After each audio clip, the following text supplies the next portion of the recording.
All right, welcome to Day Trading Radio. I'm started the broadcasting thing. So we have DAC, we have tight stops. We're going to open up the Skype lines too.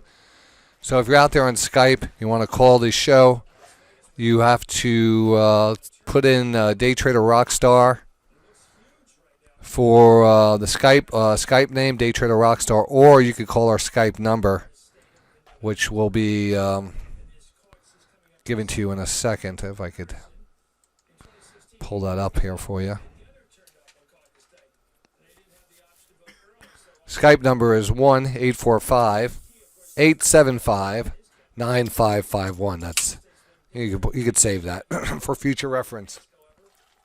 That's 1-845-875-9551. Yes. 1-800-GET-HOSED.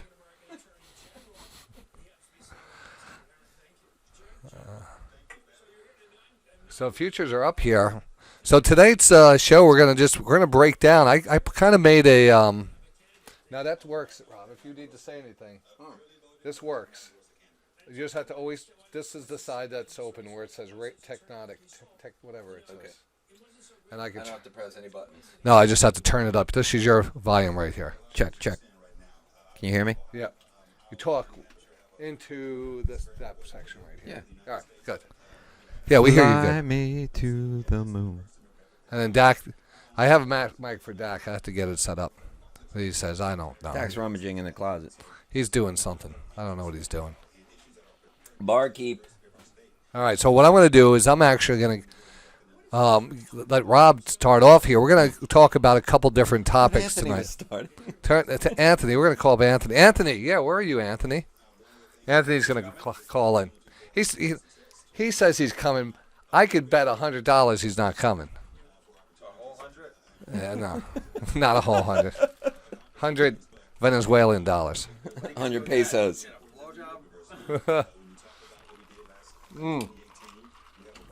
So we're going to talk about combining. I think this webinar is going to be combining stochastics and Keltner things. Combining the two divergences, Keltner divergences. Stochastic divergences and Keltner, what would you call that? Keltner bands. Yes. Keltner channels. Channels and stuff. It is being recorded, Carl. Also have other things on my list that I want to cover. We'll see how much time we have. Topic is actually pretty good. I never sent out that. Paul, I never sent out that. Can you send that in the, put that in the trade alert box? Show starting momentarily. Remember I sent out those emails? 'Cause I never get them. I have to look for those emails because I have them go into a folder. And then I was going to just send it out to the last of the people.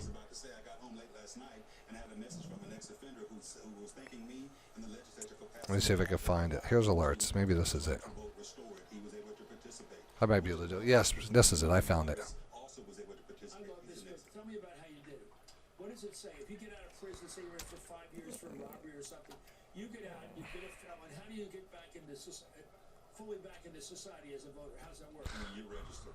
That's it. The moment you get out, you're done, you register to vote. And that's something that I've been advocating for from the state Senate side. And also I love this stuff. This is what makes politics great. Anyway, President Trump has been shadowing the Democrats. Man, they hate President Trump on the station. Is set to host a rally in Las Vegas Friday night. According to the New York Times, Trump, quote, agreed to the West All they're doing is just bashing him. in Las Vegas, whatever that means. Trump faces stiff headwinds out in this state. And hypothetical head-to-head matchups Check here, that chat, and I Biden Venmo'd and you. Sanders. He also trails Warren and Buttigieg, but is in with the margin of error. What do you Trump is right out here, Kenny? Apparently, that Trump is trailing everyone, trailing all the Democrats. Check DAT. Chat. I'm hoping is a tip of the iceberg, and that on Saturday you're going to see a tremendous outpouring of interest in our caucus, and we're going to select For address. Yes, you are. I can see it coming, and I wish you well, sir. I think you got a career. A bigger one even. All right, so tonight's show, again, we're going to focus on the divergences. We're going to price stochastic divergences, where your first entries are going to be. Keltner bands, combining those with stochastics. Channel lines and trend lines and some other HBS things. First trades of the day. I'd like to get some feedback on Anthony with that one if he ever gets back. Get into the Keltner things. Yeah. Order filled. Order canceled. So let me start off with kind of the simple. Let me start off talking about just the basics of Johnny, the knock diverse. yourself out, kid.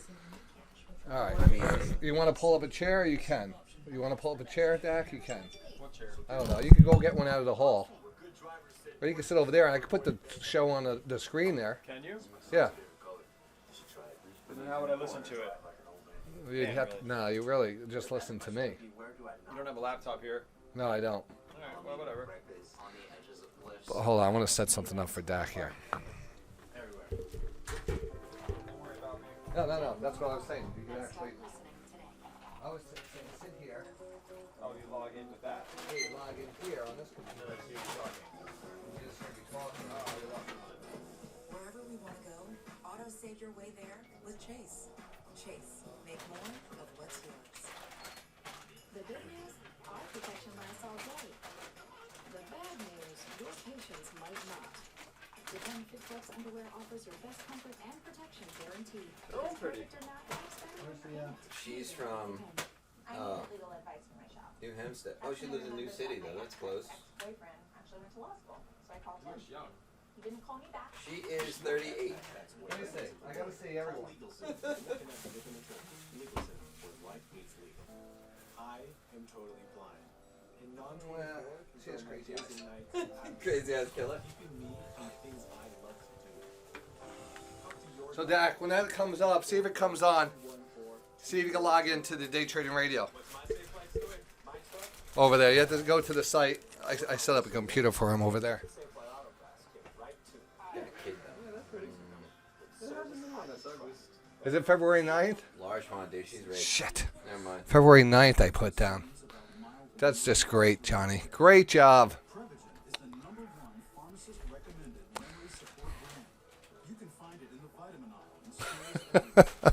Prevagen, healthier brain. I even made that before I was had a drink. That's just awful proofreading there. I really don't like this woman because she writes fucking paragraphs. Yeah, I get to. I'm telling you. Recommended and used by dermatologists. 1 in 3 deaths is caused by cardiovascular disease. Anyway, Treated with statins, but up to it bums me out. I wonder how far that went. I wonder if that's on like the main banner and stuff. That kind of stinks. others, fenofibrates or niacin. But here's the number you should take to heart. 0. The number of FDA approvals these products have when added with statins. All right, we can see the market's opened up here. I'm going to actually go back here and just start from the basics. Protection. Visit True You don't have the mic with you. Dad, can you turn that down just a little over there? It's the Roku button on the right. I gave you it on the couch. Climate change is becoming something we can taste. That's okay. Not too low. Yeah, not too low. Anyway.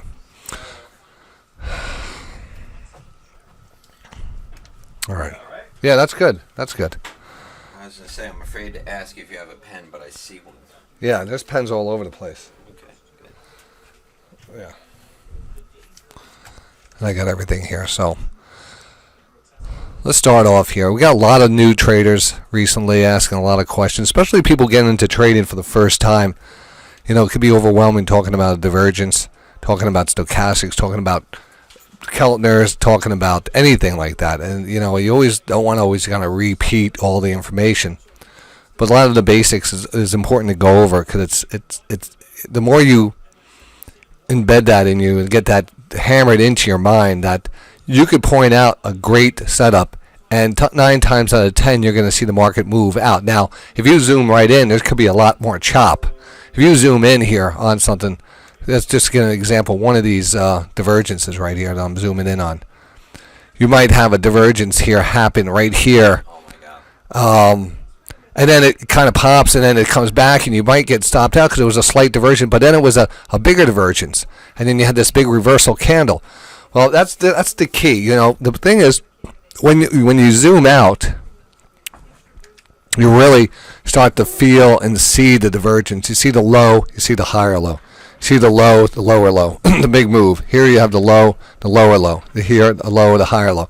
The tighter you zoom in, sometimes things could be very, very choppy, and that's, that could be work against you, especially if you're new to trading. You don't want to take losses or don't want to start off. It's very hard sometimes to be perfect on your entry and not start off maybe sometimes in the red, having that market move against you. But when you have that pattern, a few occasions you're going to actually have that divergence work out and then chop around, but with that whole candle work out. Sometimes that 3-minute time frame is something that you need to refer back to get a better picture of that. We don't even talk about that a lot. Rob loves the 3-minute time frame, and in that case, you won't understand that until you start to experience that. This kind of a divergence area right here. It happened on the 1 minute, but it didn't, and then it kind of chopped around and spiked down a little. And if you put your stop underneath that divergence, you might have actually been stopped out. But then you had this. So if you had a 3-minute time frame, and I'm just guessing that it's going to show up like I want it to show up here. I'm not even sure. But you might actually have a better divergence on there. Let's see what it looks like. I'm refreshing the chart. Look at that. Didn't even show up. The whole chart just disappeared. What the heck happened? Ain't that weird? Well, everything's all jumbled up over here. I want to. Is that it? All right, it just came in here now again for some reason.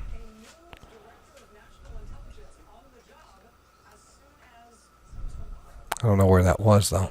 I think it was back here. So back here you could actually see. All right, there it is. You could think this was.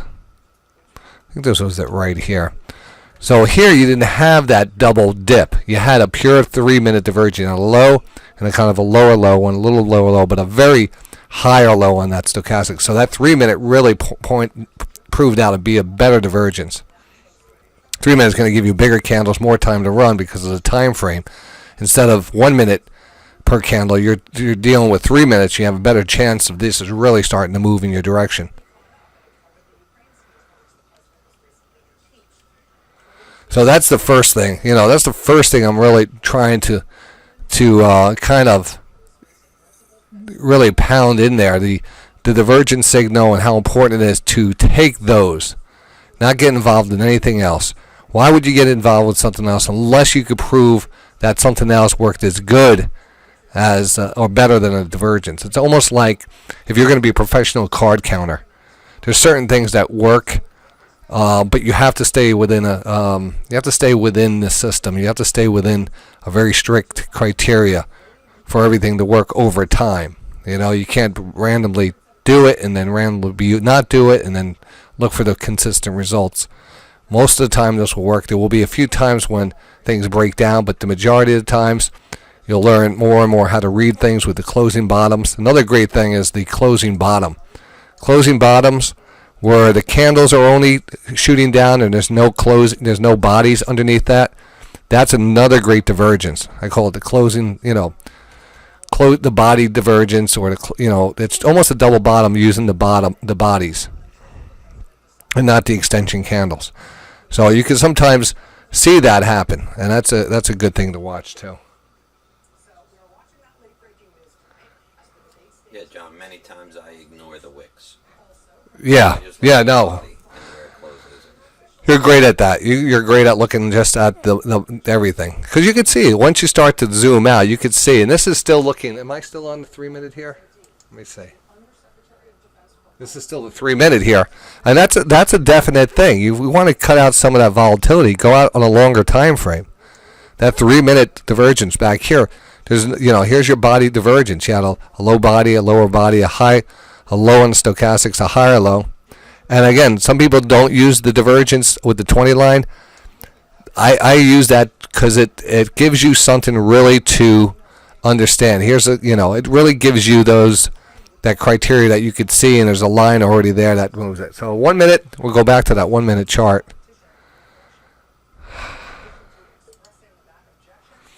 And now we're gonna probably, now we're going down to 1 minute. I think it just takes a while to load up here.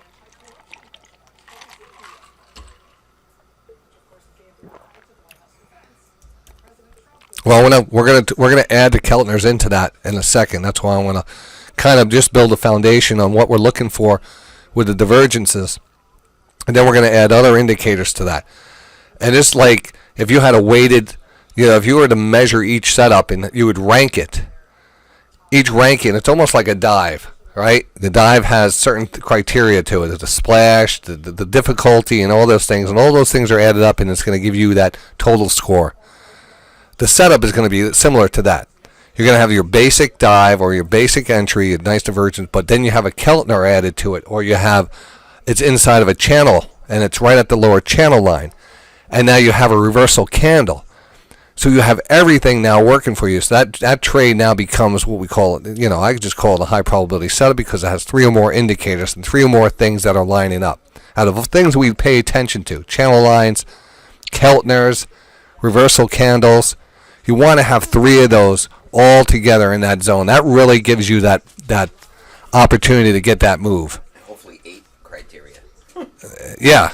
Hey, I mean, you can start adding to it and stuff. You could put your Fibonacci's in there if you like, or you came down to a VWAP.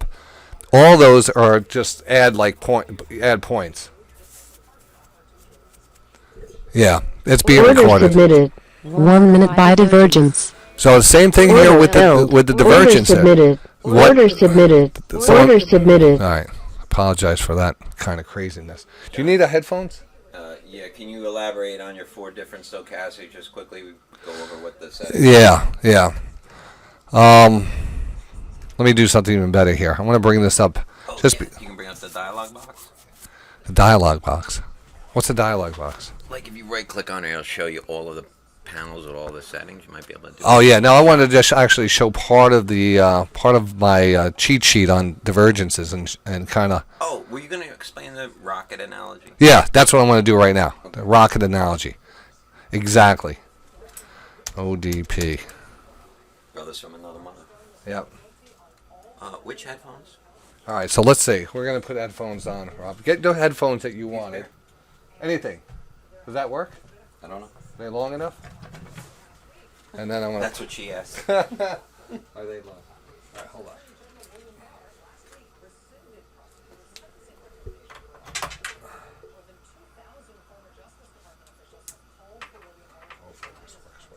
That's not too uncomfortable being too close. Do you hear me okay, Rob? Go again. Testing 1 2. Testing 1 2. I might have to turn it up over here. Hold on. Whoa! All right, there you go. Oh my God. Yeah, that better? Yeah, I can make it a little louder. You can make it a little louder. Now I'm getting feedback. Hello. Yeah, I hear you good. Hello out there in TV land. Oh, Rocket Man is the best of all. Yeah, let's do that.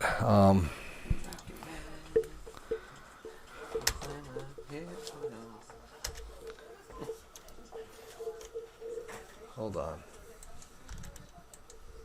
Why am I not being able to get to that? Didn't cut this out, did I? Oh, I'm looking to see if this is still on. That's okay. Are they on the stage yet, Dak? No, it's not till 9. It's not till 9? Yeah. Oh, I took a swear I said it was at 8 o'clock. All right, I had to reset something here. Just give me a second here. This must have came out. No, it didn't. It's plugged in, John. All right. Now I'm trying to get my my keyboard to work here.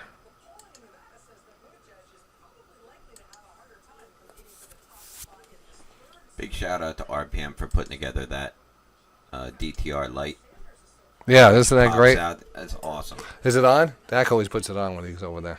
I love it because I can shut down everything else and just leave that up and play music and pull props. Let's see here. Come on, there we go.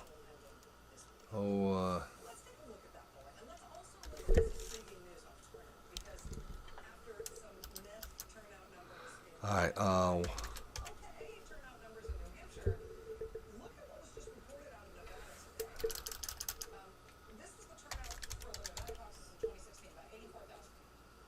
Hold on. Order filled. Trade show? Was it trade show something?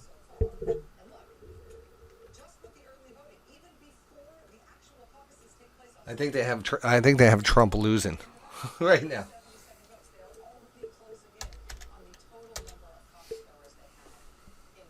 All right, let me see. I think this is it.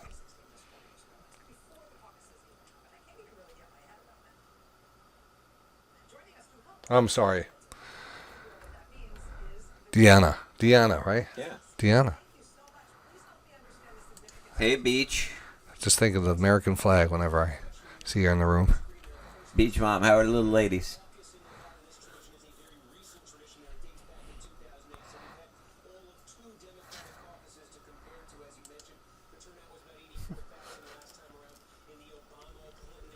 Great to hear, Beach.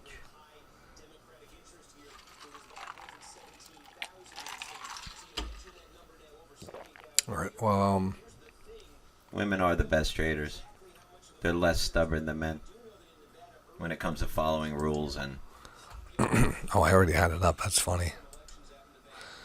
All right, so we're just gonna show you a section on divergences here. I'm gonna go back here, just to kind of run through some basics of what we look for. When we talk about multiple indicators, we're talking about a lot of things here. These are the indicators, but we could add, like you said, everyone has their. You have to build your own system. Stochastics are very important, so I have that as that's our foundation, stochastics.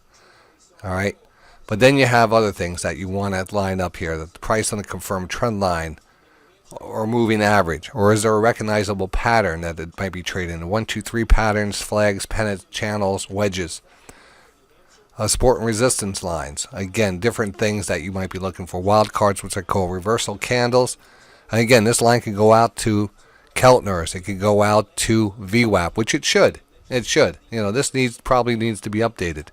The divergence, though, is key. And again, for maybe someone for the first time out there, tuning in, not even familiar what we're saying, and it's going to be lost. The divergence is, it was developed by George Lane in the late 1950s. He had a trading club. They were traders, just like we're traders. We're always working on bettering ourselves and finding, something that's going to give us an edge in the market. And George Lane had a group of traders. He would be they would be going over different things on momentum and trading and formulas and stuff. And it's an interesting story. I actually have a lot of his. You have the manual? I have his manual. I never saw the manual when Monk gave it to you. Monk gave it to me? Yeah. Monk gave it to me. Thank you, Monkey. I knew someone gave it to me. He worked with George. Yeah, I love that. I mean, he gave me this beautiful notebook of blueprint. All George Lane's. Oh God, hold on. Anthony. No, you know who it is? Tetris. No, it's my daughter. Hold on. Go ahead. I want to pause this. Hey, sweetie. Hi. Why Order filled. Talk to Order me. canceled. How you doing? You're on the air. Come on, wait, don't be shy now. Come on. What are you doing? Hold on, I want to put this on pause here a second to pause this. But back here with you, we were talking about the divergence in George Lane and how he developed the stochastics as a trading. He had a trading club in Chicago, and it actually came from and I always talk about this story, but you could look it up in the print. Do some searching on the internet for George Lane. Some interesting stories out there. Apparently, the formula for stochastics, which it looks like a basic algebra formula, something out of Goodwill Hunting. Was like put together from a steel formula or something that you made steel or concrete I think it was Polish construction workers had this formula that they used to make some kind of base material and stuff, and they incorporated that in for some reason. I don't know how they did this. And it's amazing. And what it does is it actually shows the rotation of momentum as the stock continues to trade lower. We're able to see on a micro scale at a 19 periods where the shift starts, or how many periods we're looking back. That's the thing. 9, 3, 14, 3, 60, 10. That first number, that K, percentage K, is how many candles you're looking back. So the 9, 3 means we're looking back. We're taking 9 periods and adding that into the formula. And each candle that gets added to that adjusts that formula, and we start to see the rotation. We see the stochastics being plotted by the result of that. And what that's showing us is momentum kind of shifting on that candle, and where that candle's closing compared to the last, in this case, 9 periods. So if it's closing near the 100, if it's closing on the highs, it's moving up and it's moving higher and higher. That's where you get that rise in stochastic until it gets overbought and then it moves down. So this is an interesting way, and it's actually, I consider it a proactive way of trading versus a reactive. I think it's because you're actually buying into the weakness of the stock price, but we're able to see the momentum has shifted underlying it. We can't see it above the covers. It's underneath, under the hood. And that's what we're seeing, this starting to move. So as this is making lows, we're seeing this is making higher lows, and that gives us an advantage of being in when we're selling off. So it's a great technique to use. And George Lane made a great example. He says, how do you explain divergences or momentum? And well, basically, if this is the power of the move, it could go up and down. I mean, you have a bearish divergence and bullish divergence. So it's just the opposite. In a bullish divergence, the price is heading down. Stochastics start to rotate back up, so you have a higher low on the stochastics versus a lower low on the price. That represents a reversal to the upside. On the downside, or on a sell side divergence, the price is going higher. The stochastics fail to make new highs and they make a low, so we know that the momentum has shifted. Even though the price is making new highs, the momentum has shifted. That is the concept you have to understand when you see this. That's why you have to take that trade. I did push the record button, by the way. So George came out and said, well, consider this. This is a great one. You have a rocket, and that rocket shoots off, and you have that rocket engine. That's the momentum behind that rocket engine. When that rocket dies out, it just putters out. It's gone. There's no more fuel to burn. It is dead. It's not like coasting with more, it's slowing down the speed on a throttle and stuff. It burns out and it dies. But the rocket continues to finish off and go a little bit higher before turning over. So this is a graph of, I did this myself, of the rocket thrust. And when it dies fast. But the rocket in blue continues to move higher, which would be the stock price. And then it starts to turn over. So we have a key indicator that's going to tell us that soon the market's going to reverse, or we're ahead of the curve on this one. All right, so that's the basics behind stochastic divergence and stuff, and it's a fantastic thing. And then we add other things to it.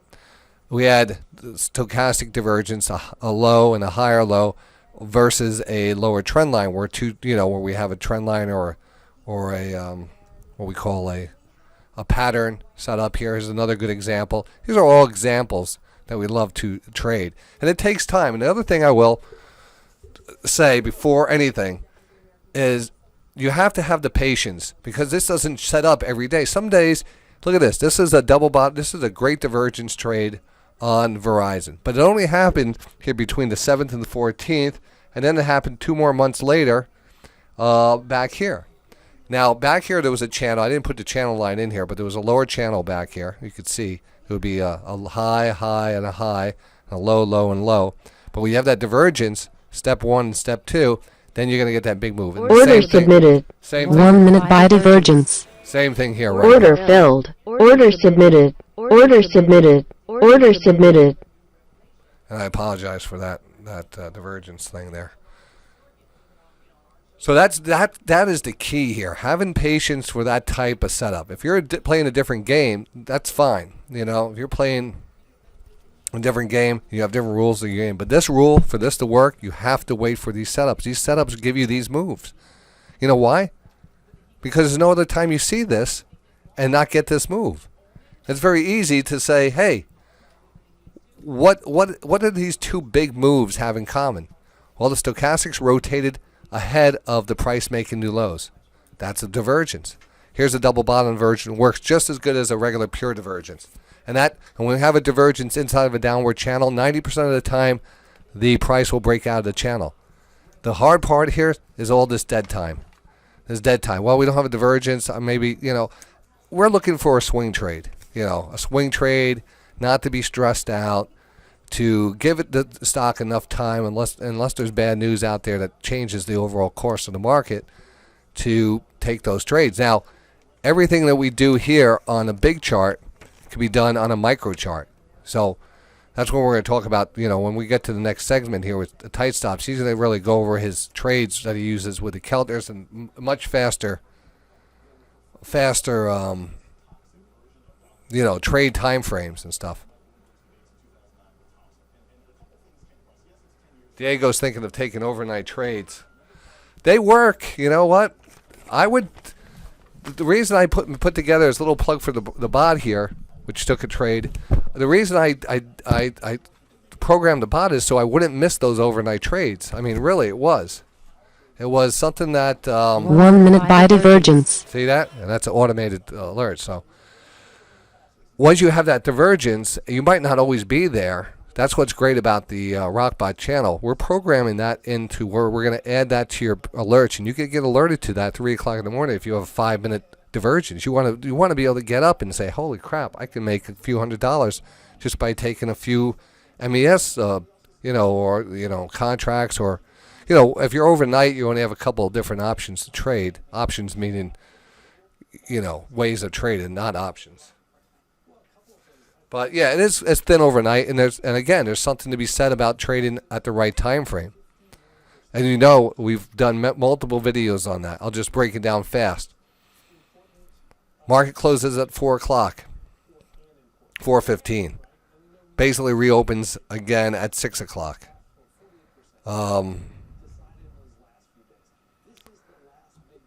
Nothing really goes on until about between 8 o'clock and 9 o'clock when Asian markets open up. Asian markets open up. So sometimes we got Asian news coming out. And again, let me go take a look at the chart right now, because we'll see where we are right now. See, something happened here at, what time is that? What happened here? 1600, 18. Well, 6 o'clock market opened up. 6 o'clock. So 7 o'clock, something happened that caused this market to spike higher. I don't know what that was. Maybe it was the Ebola news, Ebola news. Corona news. But something comes out. So if you know the certain time frames, you're going to be more like recently the coronavirus update would come out probably around this time. So if you could actually plan a trade about that.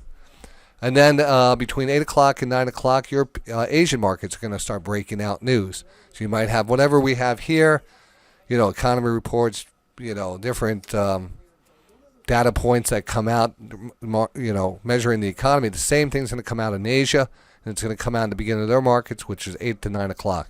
So you look for a move there. Then European markets open up here 3 to 3:30, and the same thing's going to happen. You're going to get those bigger moves at that time frame. So all this is part of the process of knowing when to trade and how to trade. That's when I would trade those divergences. I would trade divergences at 3 o'clock all the time. Let's go back here fast, and then I want to get tight stops to do a segment here because I'm done talking. Look at this. Here is 3 o'clock last night. European markets open up. Boom. Market takes a dump. And what comes up at 3 to 3:30? A divergence. And I was up trading that. And I remember that. You and Anthony were in the room trading this. No, NZ. NZ was in the room. NZ's from New Zealand. So this was a nice divergence right here with a reversal candle. This qualifies. I got long YM there. Yeah, no doubt. This is why you want to, if you're going to get up at 3 o'clock, if you want to get up and trade overnights, this is the time you want to be. Diego, this is where I'd concentrate. I would take every divergence into this 3 to 3:30. And if there wasn't divergence, don't take it. Very simple to see. This is actually a 1 minute divergence. Have a couple time frames lined up. Have the S&P ES or the ES trade. Have a chart here for the 1 minute. Have the chart here right next to it with the 5 minute. There was 2 divergences there. Where's the other one? One failed before it. Right here, you're saying? Slight failure. Yeah. Slight failure. It still worked. You have to take it again. It still worked, but yeah. You got mouse gets the cheese. Yeah. Second mouse gets the cheese. All right. You can't be afraid to take a few in a row. Yeah. Well, I mean, if they get stopped, right, Rob? Yeah, and you see it in the chat from today. I took multiple stabs knowing this thing was going higher, and eventually panned out. Order It's filled. the third mouse that gets the cheese. Sometimes you get a triple bottom. Look, you got an inverted head and shoulders on that divergence right there, John. Are you talking into the mic? No, I'm just talking. All right. Yeah, you had that kind of, this was a good level. So Diego, who's asking, I'm thinking of taking these overnight trades, focus only on, become a real trader and say, all right, my trading time, I'm going to go to work 3 o'clock to 4 o'clock. Look for that setup. If it sets up, take your position, multiple contracts, take the MES, put your stop in there, and let it work. If the divergence not there, don't chase it. Don't make something there that's not there. But I guarantee you, every time you see that divergence, 9 times out of 10, you're going to get a move in your direction. You could probably make a decent living by doing that. I didn't put that divergence in there. You know my criteria: low, higher low, above the 20 line with a lower low and a price, and the stochastic. With a reversal candle. It is there, right? I said find that anywhere else in the chart. If you find it, Reversal candle. yeah, right there. If you find it, I pretty much guarantee we're going to get a nice move off of it. That one and this one. I get myself excited. Like I was like, why am I not trading these at night? Because first of all, it would kill us. Reversal candle. But some of us have that lifestyle that you could do it. Rob gets up in the middle of the night, has no responsibilities. I was actually just getting home from the bar and then evening out and saw that the London Open was coming. Oh, yeah. But, again, I don't even need to look at the price. I'm just looking at Johnny's stochastics. Order filled. Order canceled. And the market action. Yeah. And I'm picking them out without, oh, my God, there's one. Oh, my God, look how steep that one is. Yeah. Whatever time frame you want to trade, you're going to find them.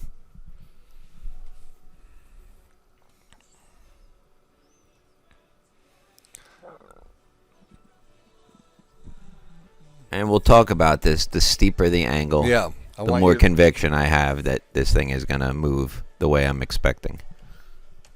If that makes sense. Yeah. The MES is good. MQ, I don't know what you're getting on the MQ. I know it's 1/10. So, what are you getting on the NQ? The MNQ, which would be the mini NQs. I don't even know what it is. Well, regular NQ is $5 a tick. What's the? That's what I'm saying. I don't even know. Is it a 10th? I don't know. I don't trade the minis. No, I don't know what that is. So the question, where do you put your stop? I continue to say that once you start to recognize that divergence and you have that reversal count, like here, Dak said, all right, maybe one of them would have stopped you out, but you have to be up to taking the next one, or it was very close. This little maybe potential double divergence, double bottom divergence right here, but then it kind of gave us that reversal. If you have that reversal candle, place your stop under the reversal candle. If you don't have the reversal candle, if I'm looking back at this, I'm telling you, I still learn a lot of things by doing reviews like this, because I noticed that most of the bigger moves really do come with that bigger candle, bigger tail. Even though there might have been a divergence back here, when we do see that bigger tail and we're in the zone and having one of these is going to work really well. So, reaching for something like a double bottom here, it's so tight.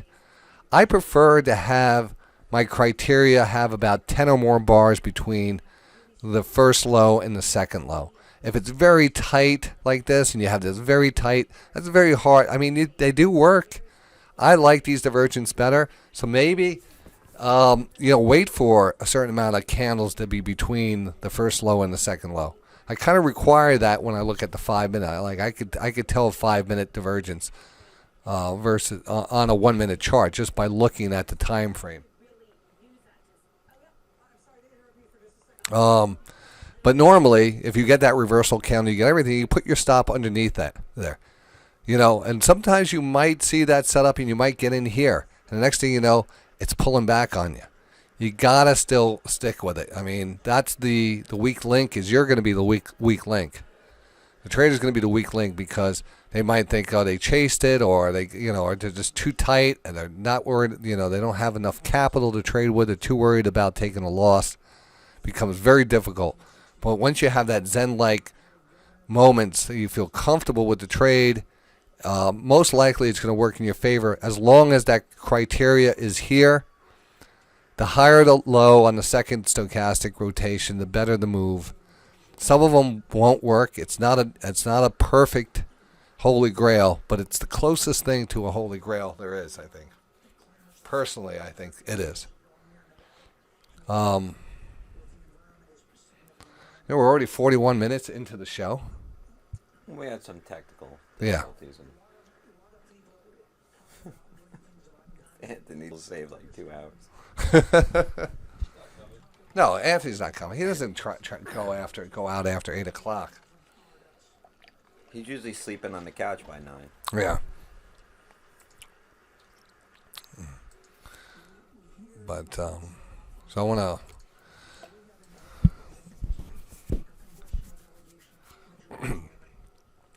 So Rob, do you know how to put Keltners on this? So now we got the basics of divergences. We got the time frames. Understand that, it's always good to surround yourself with the right time to trade, not to trade divergences at, 11 o'clock at night when there's no news and things are dead. And you're just looking, you could get false signals on there. You want to have volume. You want to have some action when there's a divergence. So if you're going to trade overnight, the only places to look for action is the opens of the major markets. So, like I said, around 8:30, 9 o'clock for Asian markets, 3 o'clock to 3:30 European markets, all the way to 4. Things start to pick up 5, 6. You can probably start finding good divergences there. But concentrate after 3 o'clock.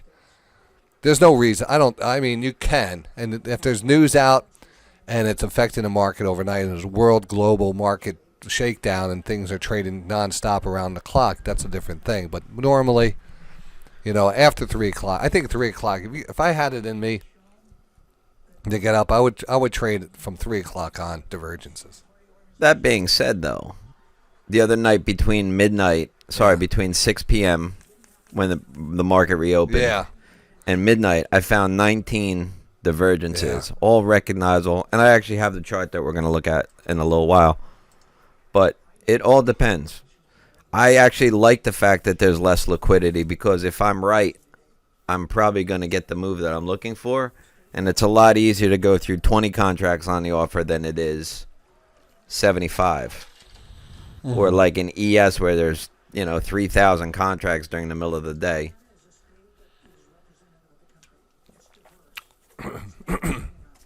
So just to run through the stochastic indicators here.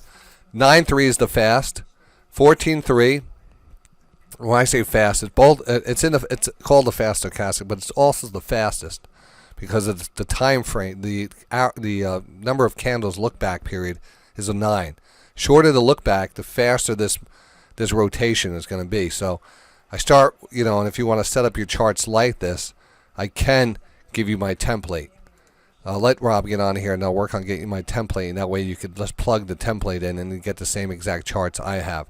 9.3, 14.3, 44 on the fast, and a full stochastic 60-10 one. The 60-10 is the bigger trend. The 44 is an old school thing I used to use. I keep it up there, but I really pay attention to the 9.3, the 14.3, and the 60-10. But I keep the 40 up there too, just because right now we actually had what we call a triple stochastic bounce signal. It's where all 3 stochastics are underneath the 20 line. And this one barely just got to about 18.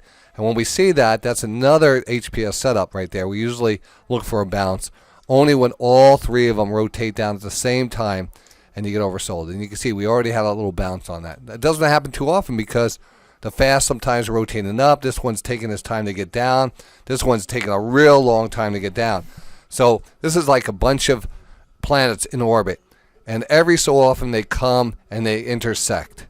And when they intersect is where you have to take that trade. But again, keep in mind, it's not a perfect science. The lines aren't always going to be perfectly symmetrical, but you get the idea that those first top two are clearly divergent. The third one is questionable. The bottom one is flat. But with a steep decline in price and flat stochastics, that's often a very powerful move as well, which we'll show some examples later on. So you're not supposed to have gaps in data on your chart. What do you mean? I don't know. You will have gaps between, before 6 o'clock when the market is closed. And you will, in low liquidity, overnight markets sometimes actually have a little gap in the price. I've seen it. I've seen a little gap. Yeah, that's not an issue. I mean, this is all trading right now. This is the volume. Volume's actually seems to be pretty good right now. There's some action on it. Where's the gap before 1800? There's a gap, but then you're not. This is after hours. There's nothing open here. Yeah. All right. Anyway, there's no trading here. That's why it's a gap. You could go into your Settings. You could set into your settings and not show that. Yeah.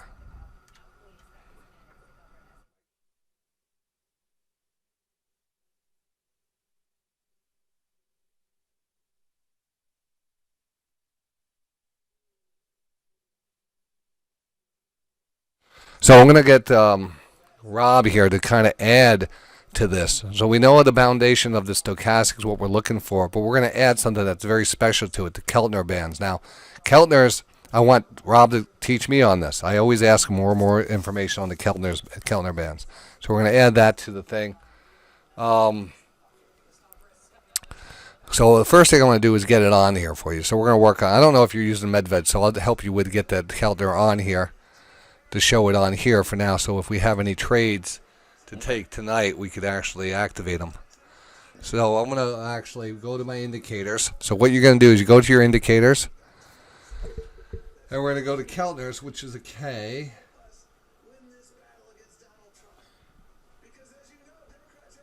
Yeah, I'm not sure how your settings. Yeah, no, that's what we're going to work. We're going to walk through these together here.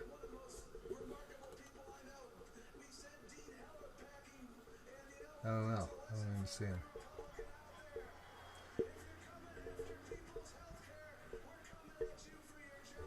Oh, here it is. Keltner channels. All right, there it is. So I want to add that over there.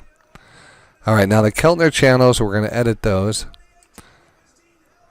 Now, can you see this, Rob? Yeah, we were trying to play. Keldar was helping RPM with this because my settings are not exactly the same. They don't ask for them exactly the same way as. Usually there's a default setting, so they just go to default. Who the hell is screaming in the background? I thought it was Bloomberg. The chair.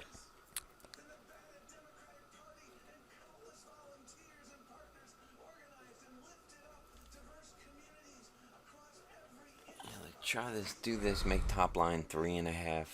Top line. It doesn't even give me a half. Try 0.5 next to it now. Oh yeah. All right. Good idea. You know what? Zouch, it doesn't even matter. That's just not. It's not something that we're not concerned with because. Don't put it on. I have it on my chart. All right, but I just want to put it on there anyway and see what it looks like. So 3.5 top line. Does that say what is that? Bottom line? Same thing. Yeah. Should I go negative? No. No, that just goes down. This guy's great. Who's on here, Dak? What is this guy? chair. This guy's like all crazy. This guy's like doing his 15 minutes and then center. What the hell would be center? Center is the mean, but I don't know why they have. All right, let's see what that adjust scale, height indicator, comfort. Well, you want 3.5, 3.5. 3.5, 3.5. We have period. We have 4. I have 4. Top line. Oh, how did I have 4 there? 3.5. All right, so I think it was. Why is it 1 to 4 here again? It changes it automatically. Yeah. 3.5. So maybe it doesn't do halves. So yeah, I go reper. Oh. So maybe try 4s. Yeah, I'll just try 4s. I'm doing 3.5 and 4.5. Just do a 3 and a 4. Doing a 3. I'm just gonna do 3. Well, it's on there now. Let's just see what happens. Okay. And then apply. This guy's annoying. Dag. Listen to Bernie. This guy, yeah. No, I'm just. Don't you think it's? What do you think? Does that look right? This guy's is he on coke? This guy looks like he's crazy. Doesn't look right, right? You know what? Maybe just take them off for now, and we'll figure out how to get them next time. We could spend 2 hours trying to. All right, I want to show you on their Keltner channels. It looks 2010-1. Yeah, I'm just going to remove it here. All right, so Rob is going to have some charts that he has on the Keltners and stuff. Just where's that email open? Is the music on? I'll turn off the music. You can turn off the music. That's why you're on the dashboard, Tom, so you can mute the music. Turn off the crap music. Who has music on? My music's not on. God, you guys are crazy tonight. Where's that email I sent you? All right, so the email is here.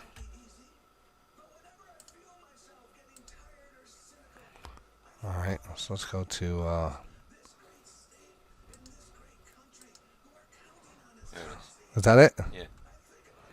All right, so there it is. And they'll just pop up and I can drag them. So let's give an example here. We're just going to click on that like that. The first one.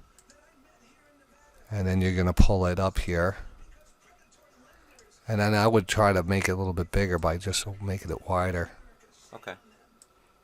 Like that. It's not going to give you much. I mean, you have these real... there, like that, right? Okay. This guy is like out of control. But that's a good one. What are we looking at here? Divergence. These are your Keltners. All right. Yeah. So I'm going to get up here. Rob is going to take over the next segment here. And I'll sit in his chair.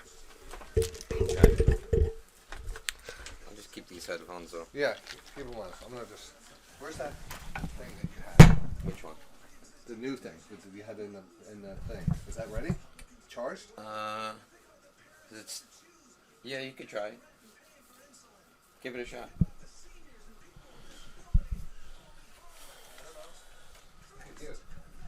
Hello, ladies.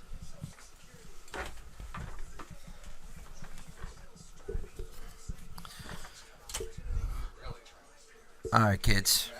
So, the reason I've been asked to stop by this evening is talk about the stuff that we talk about all day in the chat room.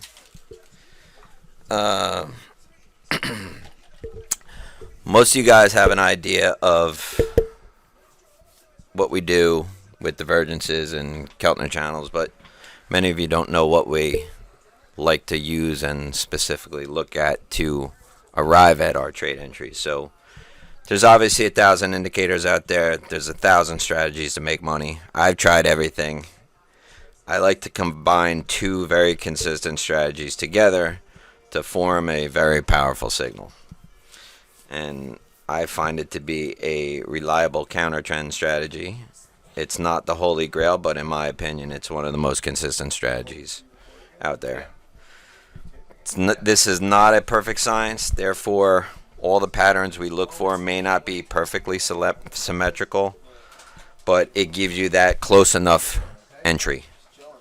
The key is to recognize this pattern as it's setting up, anticipate the action of the stochastics that you think is going to happen, but you must anticipate this move with a tight stop, because if you wait for confirmation, you're likely going to get stopped out unless you have a really wide stop. And if you're wrong and you're not good at picking up the entries and not good at timing the entries, you could lose more than you could make. So just like dating with trading, Don't chase. Wait for your pitch. Wait for them to come to you.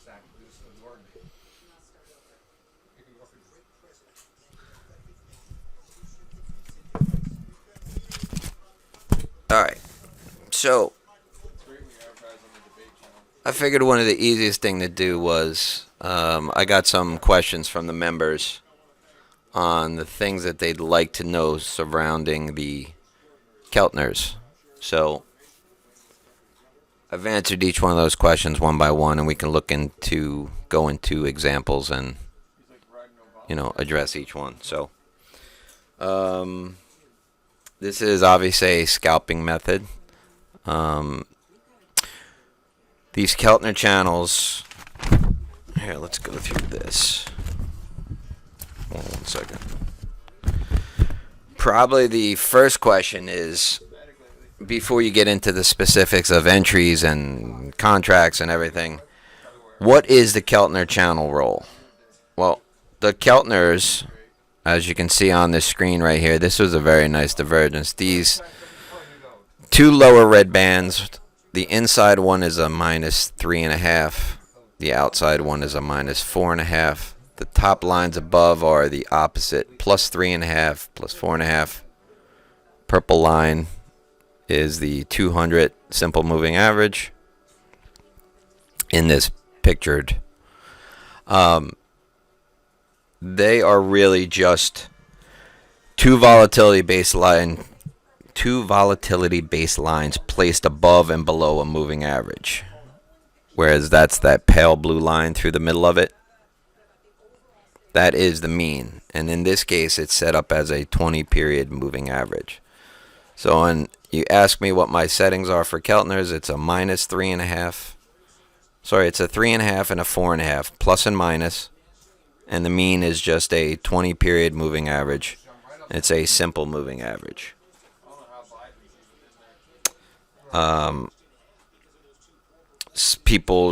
The first thing people say when they look at Keltners is they say, it resembles Bollinger Bands. Well, while it resembles Bollinger Bands, Keltners use the average true range as an offset measure between them, and a moving average instead of standard deviation. So normally with Bollinger Bands, when it moves away from the mean and goes back, there's, my 3.5, 4.5, those would be standard deviations. It's not exactly the same thing, but it's the same thought process. Keltners are commonly used as a trend-following indicator. Closing above the upper channel line is interpreted as a bullish signal, while closing below the lower channel is considered a bearish signal. But in flat trending conditions, which is what I look for, or chop, channel lines can be interpreted as overbought, oversold levels. So one of the questions was, when does this work? When do Keltners and divergences work? And when don't they? Most times they work in chop. Grind days up, grind days down. You shouldn't be looking for divergences the whole day. You will get 1 or 2, sometimes 3 decent divergences after significant moves.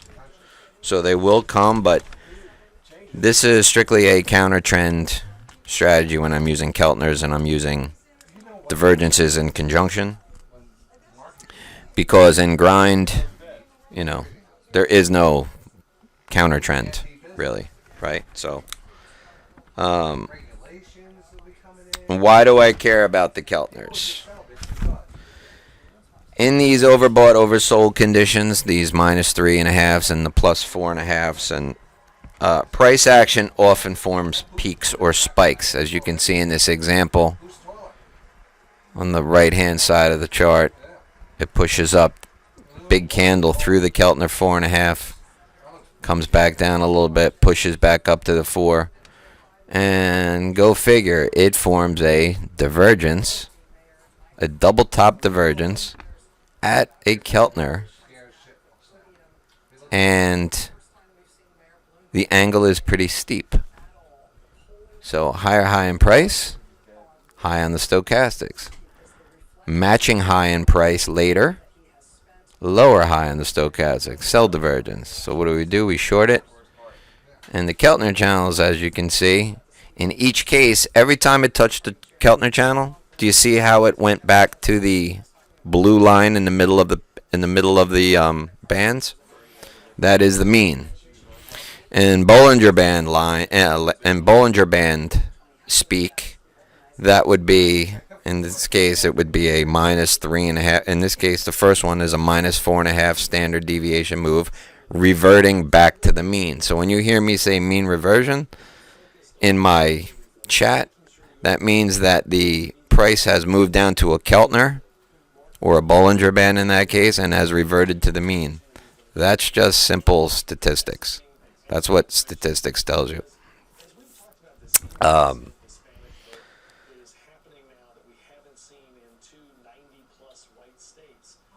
also put a note in there: when applying Keltner channels, please consider using other momentum indicators along with them in order to evaluate how strong this trend is. For example, MACD, RSI, ADX, etc. Use another momentum indicator to kind of have a baseline and give you a little more conviction for your premise. So, all right, let's go through some of the. Let's see. You want this one? No, this one. You can use that one, and I'll. This is the one I want. Oh, okay. Are we on? Yeah, I'm on. Right? Yeah. I don't have my headphones on. That's okay. I'm all good. You hear yourself fine, right? And I hear myself fine. Yeah. I like your charts. This is one of them. Double top divergence and a bottom divergence there. Add a Keltner. So first push down. Mm-hmm. Is that on the YM? This is on the. Shit, I didn't even put the. I didn't show you the instrument in this one. I'm more concerned with the patterns. Johnny and I talk about it all the time. I don't care what the instrument is. If it was an ice cream, you'd take the trade. If it was an ice cream cone, if this was my son's diabetes management, blood sugar, I would take it if I saw a divergence. Yeah. I don't care what the instrument is. The setup is the same. As you're going to see on all of the subsequent screenshots that I show you, you're going to notice a very distinct similarity between every pattern that I've highlighted. And these are not necessarily after the fact. Yeah, these are drawn in because the moves actually played out the way they did, but I'm taking entries anticipating what I think is going to happen. And if you look at these enough and you follow along with us every day in the chat room and follow the chat and focus on what we're talking about, you're going to see that you're going to come out many times on the right side of the trade, more times than not, using these. So, I think one of the most important questions is, okay, Rob, you got a Keltner channel on your chart. What other aspects to a setup are there that you look for other than feel? So, I basically ask myself 8 questions quickly, and I don't, not to be silly, but I don't say them out loud, but in my head, I go over 8 quick criteria, and the more criteria that line up. Yeah, you do 8, I do 5. That's good. That's a good reference. Right. So the more criteria that line up, the more conviction I have that this setup is probably going to work. Yeah. And gotta lock yourself in. I promise you, if you have a hard time spotting divergences, if you have Keltner channels on there, I think it's going to make it a little easier because you're going to be focused on certain levels and you're going to say, wow, kind of funny how divergences often occur at oversold and overbought conditions. And what exactly is a Keltner telling you? Those bands that I have drawn in there, and those are specific bands that I've played with and found to be the most consistent, the 3.5 and 4.5, which I'll give you again. Tell me when that's right. So, you know, when it occurs at a Keltner channel, sometimes it's very evident and it makes you focus on it more and you say, hey, look, in this case there is a divergence. If you can't spot these things coming ahead of time, the first push up you see a high, and you should be telling yourself after it makes that first high at that Keltner, if this thing comes back down and tests that same high, what are those stochastics going to look like at that time? And you can see it as it's developing. If you wait for the confirmation, in this case, these are beauties that worked after the fact, and if you waited for confirmation, you would have still made money. Would you have gotten stopped out? I don't know. I'd have to. I don't know what color cyan is. Is that the blue? This John is using. I'm using Thinkorswim. Solid cyan, I'm assuming, is the. Oh no, the dash blue line is another one that I use. That's actually the 81 exponential moving average. It's just one I've found over the years. Light blue is a cyan. Yes, that's a 20 period moving average, or in this case, what we consider the mean. So. Okay, so what are all the aspects to the setup that I look for other than market feel? And I have to tell you, a lot of this is market feel. It's a lot of looking at charts.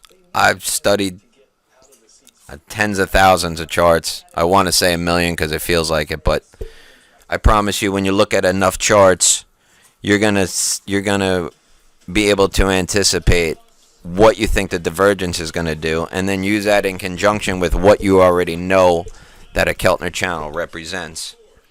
So, for example, somebody said, first question is, let's use the first push up to that, because it's a pretty good example. The first push up to that first Keltner.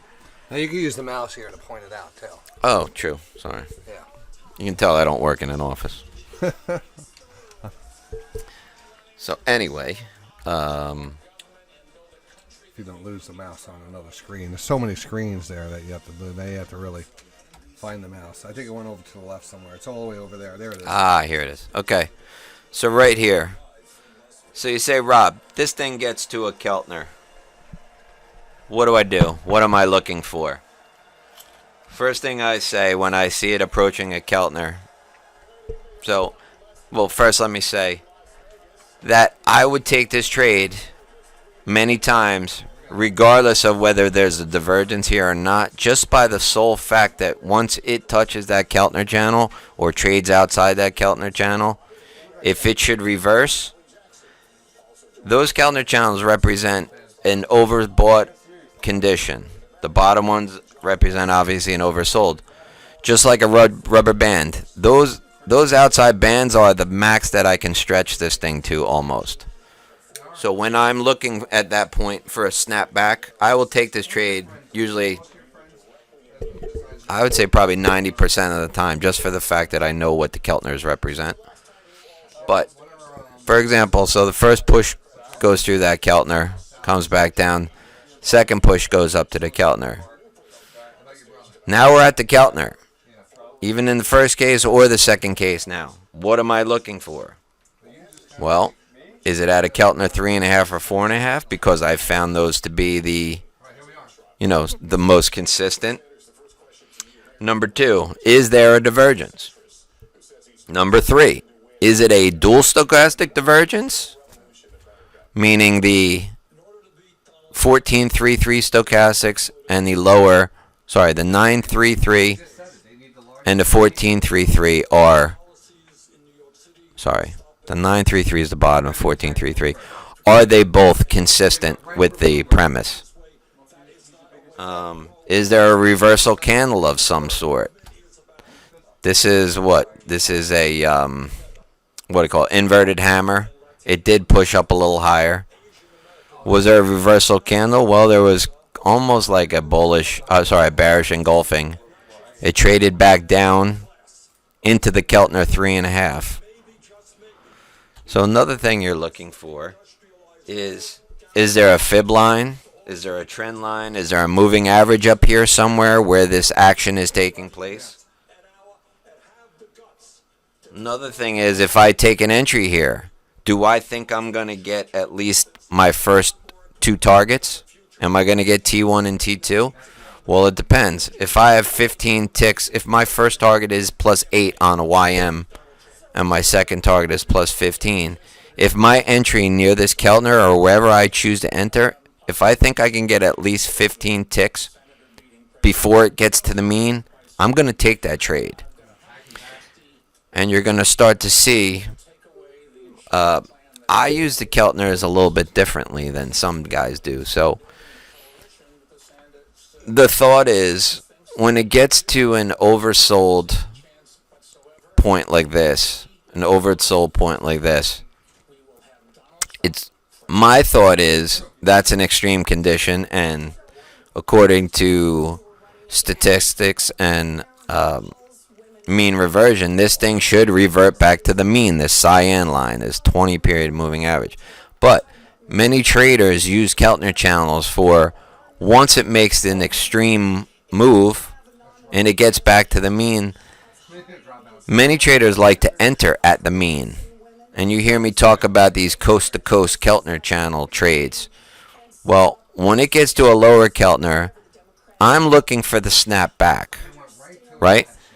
Other traders are looking for, once it gets to this mean, they're expecting it either to come back down to an extreme, but in most cases, most Keltner guys that follow Keltner channels, they're looking for this move to continue. Once it tests the mean or reverts back to the mean and holds, they're looking for the push up to the Keltner.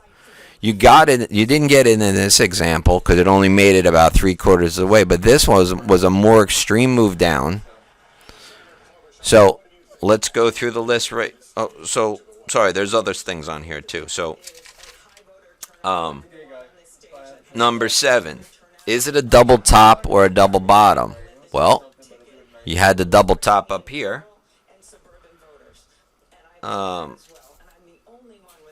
So let's go through our list on this one. Is it a Keltner 3.5 or 4.5? Yes. Is there a divergence? Yes. Is it a dual stochastic or a single? It's a dual. So that's 3 out of 3 criteria already. Is there a reversal candle? Enough for me to think that's a reversal candle. You had a weak signal here on the first push up. Big spike. But this one was kind of, you had some bearish engulfing down here. So is there a reversal candle? Maybe. We'll say that's we won't even count that one. Is there a fib line there, a trend line, or a moving average there? No. Do I think I can get at least T1 or T2? I can't see the scale on the side, but I'm betting I could at least get both. Is it a double top or a double bottom? Yes, we already said it was a double top. And the most important criteria, the steepness of the angle of the stochastics. This is not that steep an angle. It's a good one. This is definitely a clear-cut divergence, and it's a double top. My favorites are double tops and double bottoms. This one is nice because this is another example of a good example of a divergence used with Keltner channels. You make a low here, make a low here on the stochastics. Lower low in price, and this is a steep move down in price. When I say the steepness of the stochastics, this is a very powerful signal in itself, the steeper the stochastics are. But in this case, the stochastics were flat, very flat, as opposed to like more of an angle. They were flat. A steep push down in price, but flat stochastics, that could be an just as equally powerful move. And you can see, look at how flat the stochastics were here, but it touched the Keltner. Just these two factors alone, I would take that trade, because I found these two to be the most consistent. So you can see this one turned out to be a coast-to-coast trade. And I like this because I just told you that if other guys are looking for, if I'm expecting this thing to revert back to that mean, that 20-period moving average in the middle of the channels, I'm already ahead of the game if I'm right, because those guys that are buying it expecting that continued move to the upper channels, I'm just riding their coattails. Think about that. If you're in early enough and you anticipate the move and it gets to that mean, you should be salivating, because you know the other guys, once that thing reaches the mean, if it holds, they're going to push that thing to the upper levels. And what's going to happen when it gets to the upper levels? They're going to do the same exact thing, and they're trying to push it down. And you can see in this example, it's cut off, but it got to the double top, formed a divergence, cracked the Keltners, came back. That purple line is a 200 SMA. It tested that, went through it, hit the mean, bounced around a little bit, and then broke down. So if you're already short, you're riding the coattails of those guys that are leaning on it at the mean for it to go lower, and vice versa, buying it up at the mean as it's going higher. During the day, which room do you discuss these? Always in the futures room unless I'm on the air.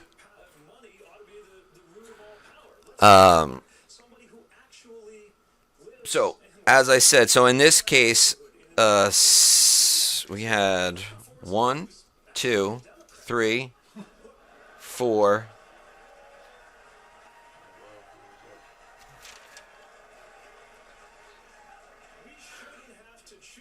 We had 6 out of my 8 criteria for this trade right here. I would have taken it alone just on the first 2 criteria. Is it a double top or bottom? Is it at a Keltner? And is it a divergence?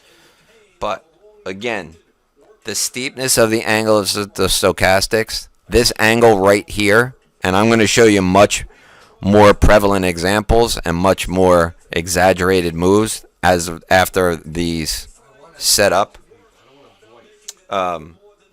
This is the most important criteria to me to find out how big a move you're going to get. So, the more criteria that line up out of these 8, the more conviction I have. Many times a divergence at a Keltner is sufficient if the angle is steep too. The chance of success is great and often the biggest move of the day. And I'm going to show you one that took place the other day. Again, steepness alone may prompt me to take the trade.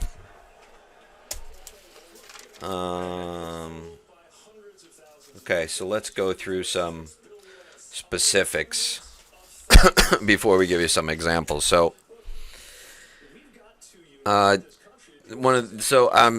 was sent many questions from some of the members, and I figured by answering these questions, I can go over each one and we can go through them. So, first question was, do you enter all contracts at once or do you scale in? I rarely scale in unless I'm trading small size. If I'm sure of the probability of success, I may take a small position bet to test the market. So, if it gets to a Keltner, but it's not really, all those criteria aren't lining up, I might just buy 1 or 2. And if I feel confident enough, I may scale in. I rarely scale in, though. I buy usually all of my position at once. If I'm wrong, I'm wrong. I stop out. If I get the move that I'm looking for. Can I ask a question about that? Sure. I always find this an interesting thing because we were coming back from dinner and I was talking about, he was like, boom, take my position. So, what is that? Yeah, fix that. See the other piece? No, I don't. You have to find that. But the question I had was, do you have a standard entry? What's your standard entry, and how do you? I always ask the same question. I think that's an important level because I could actually program that into the bot. And I said, yeah, what you just told me, I could actually put on the bot, and you could actually have a tight stop setup on the rock bot, meaning you have your entry. I'm famous. Yeah, I'm going to have a tight stop entry criteria on the rock bot. So you have your entry and you scale out. So go work through that for people. Your entry, when you see a divergence, what do you start? When you push that button, does it automatically send in a certain amount of contracts? Yes. All right. So and I will adjust that accordingly to market conditions. Exactly. All right. How reliable the setups have been during the day. So just give us an outline or kind of a basic percentage of like, all right, I get in 100%. I take that off. I trail it up. I want to be able to program this into the Rockbot tomorrow and let this run. Okay. So Market backs off, almost back to scratch. Yeah, market is pulled back here to base break even. On the Bernies. On Bernie. Bernie's rallying here. They're going after Bloomberg big time. Is that working? Yeah. Okay, so just before I go through the actual... Oh my God! I think I touched. Sorry. Can somebody send in that wrecking crew? TS gonna head out. Be back Monday. Elvis, take care, man. Thanks for your message the other day. Hey, brother. Thanks for tuning in. So, John, I go through the scale in, scale out. But rarely I scale in. I take a small position sometimes just to test the markets. Because if it runs away, I want to at least have something. Yeah. But if I'm not sure of the move, I may bet less and keep a tight stop and whatever. So, how do I get in this thing and how do I scale out? So, for example, I'll use. Are you leaving? No, cool. Oh my goodness. Put the heat on. No, that's fine. No, put the heat on. It is getting cold in here. I'll put the heat on. I got a long mic. Go ahead. Continue. You're listening? Yeah, Okay. I'm listening. So, for example, YM is my bread and butter.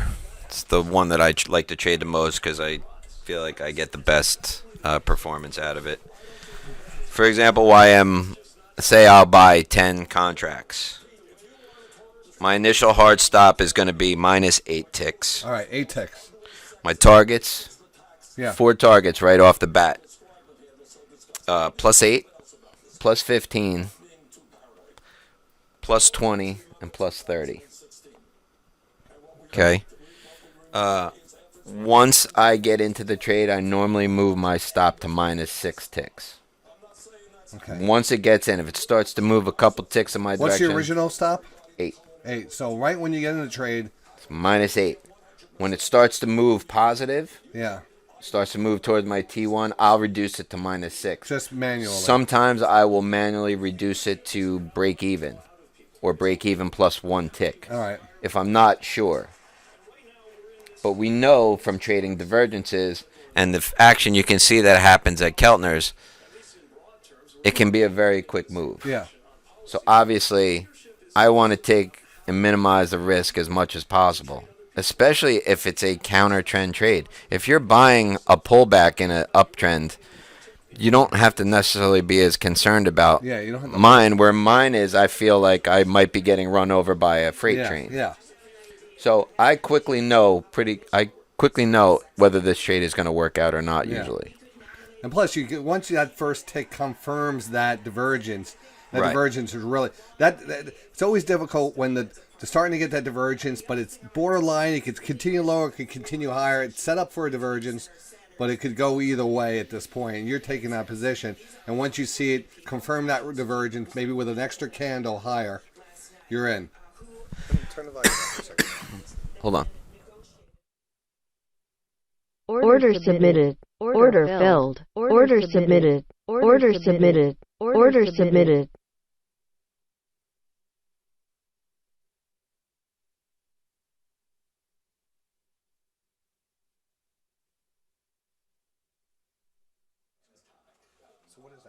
Sorry. Shatter. That one's yours, right? Guys, can you hear that? This is a testing 1 2. Testing 1 2. Good. Check. Okay, so we said that my first target is plus 8. So I take 60% of the position off at T1 normally. Yeah. Right? So on 10 contracts, 60% is, do the math, 6 contracts off. Yeah. Okay. 20% comes off at T2, which is plus 15. Another 10%, which is 1 contract, will come off at T3, which is plus 20. All right.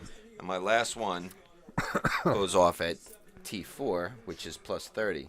But often what I will do is sometimes if I feel the move is stronger or I feel like we're at a minus 4.5 on a Keltner and I'm looking to get a plus Keltner to the upside, like through the mean and a coast-to-coast trade like we mentioned, I may play with those last 2 contracts. And what do you do with the stop? Is it trailing, automatic trail, or you're adjusting it? I'm keeping adjusting it manually. But I'm aggressively moving it. And when you start to put a tight stop in, what do you usually underneath it? So you get to your second target. Right. What's your stop at that point? It depends. It's usually, if I get plus 15, I may move it to +8, or may just move it to +2 ticks. Yeah. If I think I'm going to get a bigger move. You're gonna give it some Sometimes I'll time. put my stop below a moving average, or Yeah. a fib line, or a previous support or resistance. Or the trend line. Where I would be wrong on a chart, many times that's where my stop goes to, manually, Awesome. but aggressively. Yeah. Good. Oh, good. But obviously, all of these targets and percentages are subject to change due to market conditions and fibs and moving averages, etc. Yeah. There's an experience factor you have to add in to know and read market conditions. Yeah, here. Somebody said, rule of thumb. Is there a rule of thumb you use for stop loss? Yes. No matter what, my stop is always a hard stop, and it's always -8 ticks. Now, you may say, Rob, I've been trying to use 8 ticks with YM and NQ, and it's just way too tight.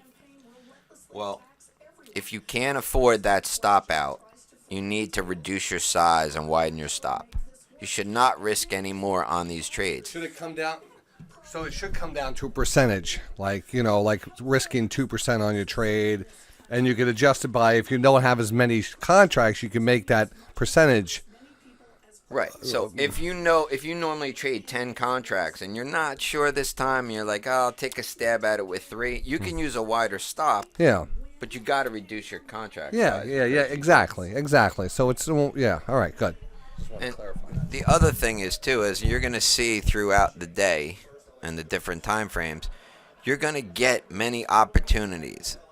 It's not like you wait all day, but it does happen. You wait all day waiting for a setup, and finally you get it, and we'll show you when it happened the other day. It was a very Do frustrating you end up waiting for these, or do you find them a lot?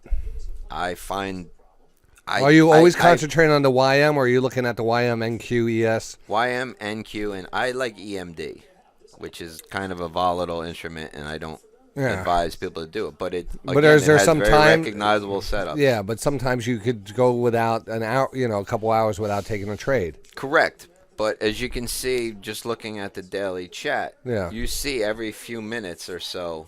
Yeah, there is. I mean, if you're in it, in the trading mode, you start searching for more aggressively. You feel it. You feel it, yeah. You feel the energy. You feel what happens, and you're seeing the bids and offers disappear, and you're seeing the candles take hold, and you're seeing how the stochastics are setting up, and you can actually feel the momentum if you've been. Order filled. Order canceled. Order canceled.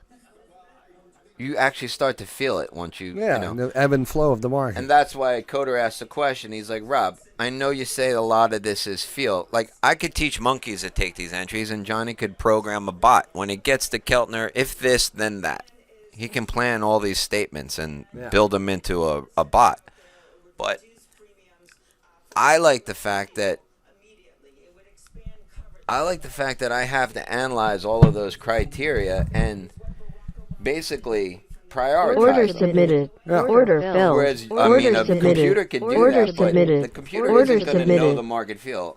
It's not going to know the overall the coronavirus is out there and there's weirdness. Right, it's not going to be able to factor in news, and it's not going to be able to factor in sentiment. It's not going to know that fucking Trump is speaking at a at a rally. or something. A rally, or there's going to be a news item breaking that could really move the market. Yeah, you're right, 100% right.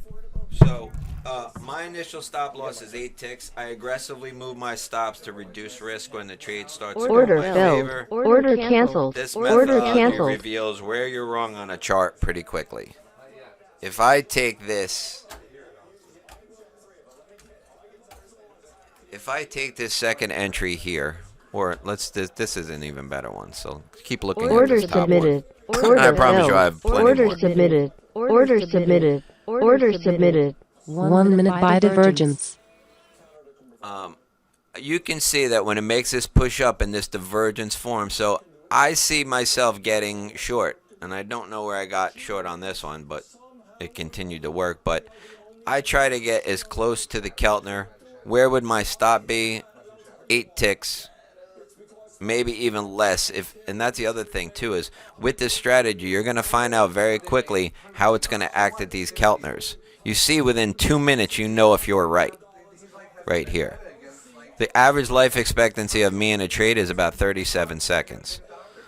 But in this case, if you get in as close as you can to a Keltner, just like a divergence, just like a fib line, K-Rod says play from the edges. That's going to be your best chance of success if you play from the edges, play from those extremes. A fib line, a moving average, a Keltner, a Bollinger Band, whatever it is, play the extremes and fade that move. What condition does trading the Keltners and divergences work best in? Choppity chop, chop, chop. Under what conditions does this trade work worst? In this case, it's grinding and trending days, as we said. Note, you usually still get one or two or more tradable divergences or Keltner setups on a grind up, but don't be looking for sell divergences in a grind up normally. But sometimes you'll see, and we'll show in some examples, when it gets to a Keltner, that's finally where it rolls over. Kind of funny how that works. What is the win rate? It's anywhere between 70 and 100%. Is there a blackout period before the open or before the close when you shouldn't take this trade? Nope. If the setup is there, I take it. I don't normally trade after the close between that 4-4:15 unless I see some kind of momentum going on, but I don't want the market to close and then reopen and be at the mercy. So I usually close out everything by the end of the day.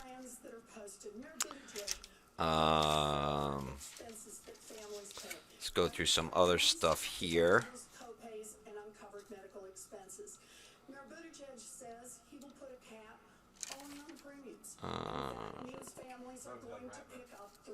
Let's see. Minimum number of candles for a divergence. Does 2 work? And if the question is how many candles do I look for when stalking a snapback, 2 candles can be enough if the stochastic signals a divergence. That divergence may take place, meaning if I'm anticipating a move back or the signal is confirmed. 2 can be enough. Running divergences exist. We'll show some examples of that. And there's no criteria for how many candles for me constitutes a worthy divergence. And you'll see many times multiple divs occur in a row, often 2 divs. These can be powerful, especially if it occurs at a Keltner. I'll have some examples of those. Just go through some more quick things and then we can look at some examples. Number of stochastics, you use 1 or 2. I use 2. If it's a dual stochastic divergence, 2 is better than 1. I'll sometimes take the trade if it's just the fast stochastics that's set up, but dual stochastic setups are better than single. What are my stochastics parameters? Same exact one as Johnny that he's been using since the inception. But I use these shorter time frames, which is the 933 fast stochastics and the 1433 full. I'm really only concerned with those. I don't usually worry about Johnny's other confirming stochastic settings of 44 and 6010. Like I said, because I'm trading the shorter time frames. Keltner parameters, we said they're 3.5, 4.5. The 20 period moving average is the mean, and it's based on a simple and a close. So,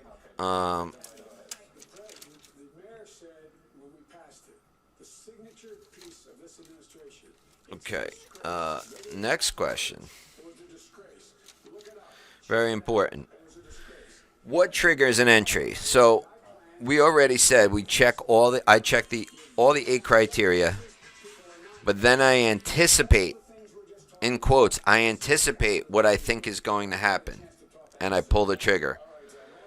Sometimes if I enter after confirmation, sometimes I'll enter after confirmation if I feel that the momentum is there. If I see a push up to that top Keltner 4.5, and then you get a bearish candle here, a confirmed break of this candle lower, it's gotten to the 200.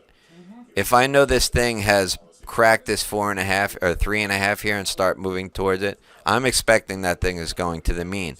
But I should not be expecting to make any more than the mean, because if it's a mean reversion, when it reverts to the mean, many times it bounces off and continues back to challenge these upper Keltners again.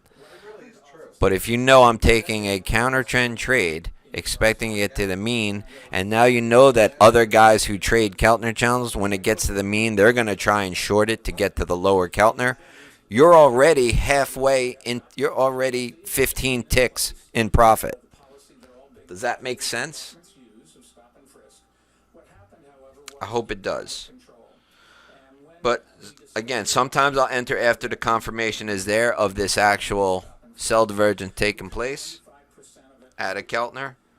By anticipating and stepping in front of a moving train, as scary as it seems, sometimes it offers the best chance of success. And you always should use a tight stop with this methodology. If you're going to enter at a Keltner, put your stop above if you're shorting.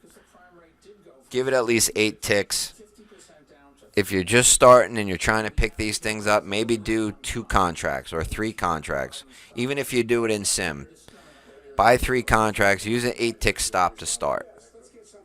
But you really have to hone your entries as close as you can get to the, as close as you can get that entry to the Keltner, the better chance you have of success. If you're lucky enough where, in this case, it pushed outside the Keltner and you were fortunate enough to short this thing as it was going down, your initial stop, if you got in on most of this wick, would be 8 ticks, would never be challenged until you actually had a profit. Think about that.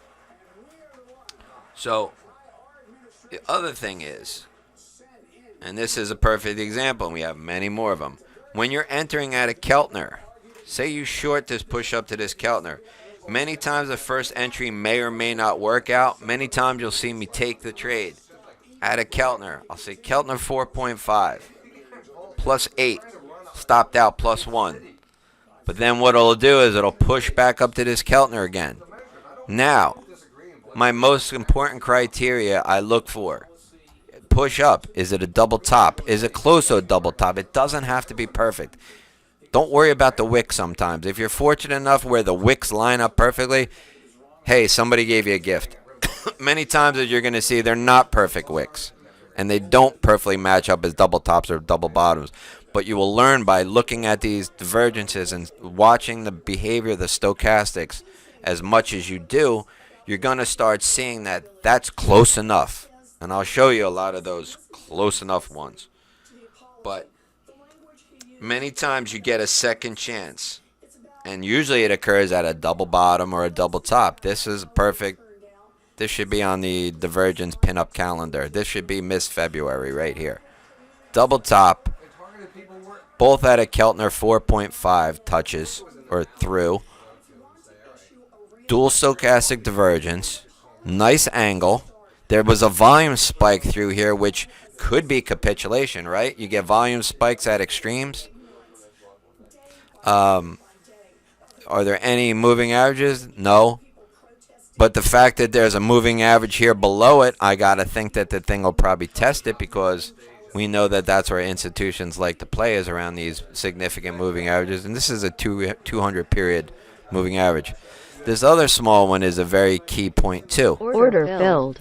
When I use the Keltner channels and divergences, I always include an 8-period EMA. That is this line right here. That's tightest to the candles, because that is the shortest moving average on the screen right now. This is a 20 and this is an 81.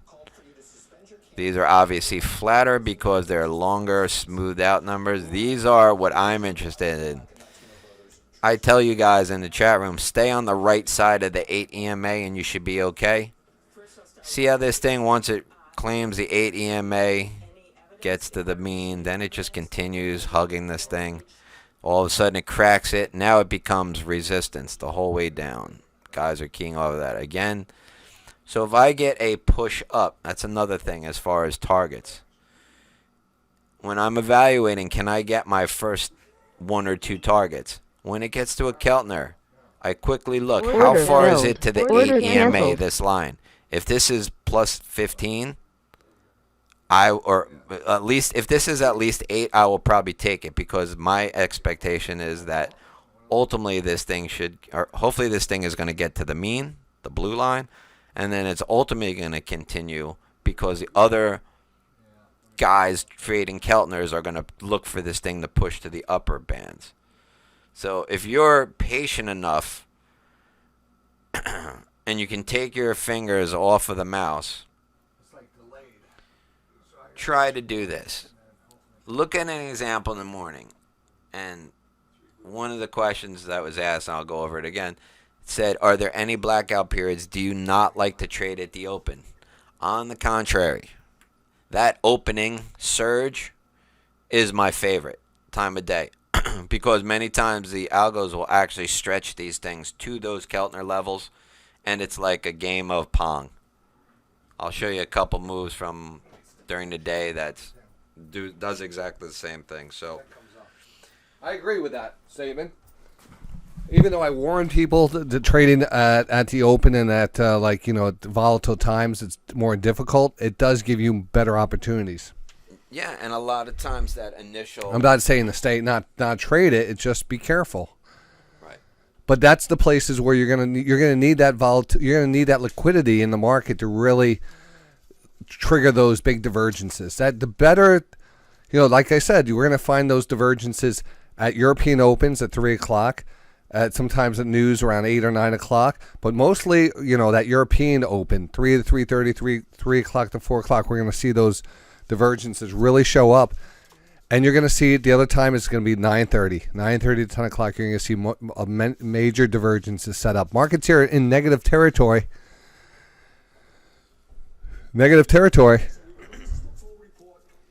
Thanks. Keep on going, Ron. Yeah, no. So, next question. Is there a confirmation to wait for? Not usually. If you're talking about confirmation, I would say, yeah, confirm that the thing is actually going to get to a Keltner, but sometimes I will shoot against that Keltner knowing if there's only a few ticks below my entry. If there's a Keltner a few ticks below my entry, I will take that trade for the most part, thinking that I'm not going to get stopped out because hopefully that Keltner is going to be the low or the high. In that case.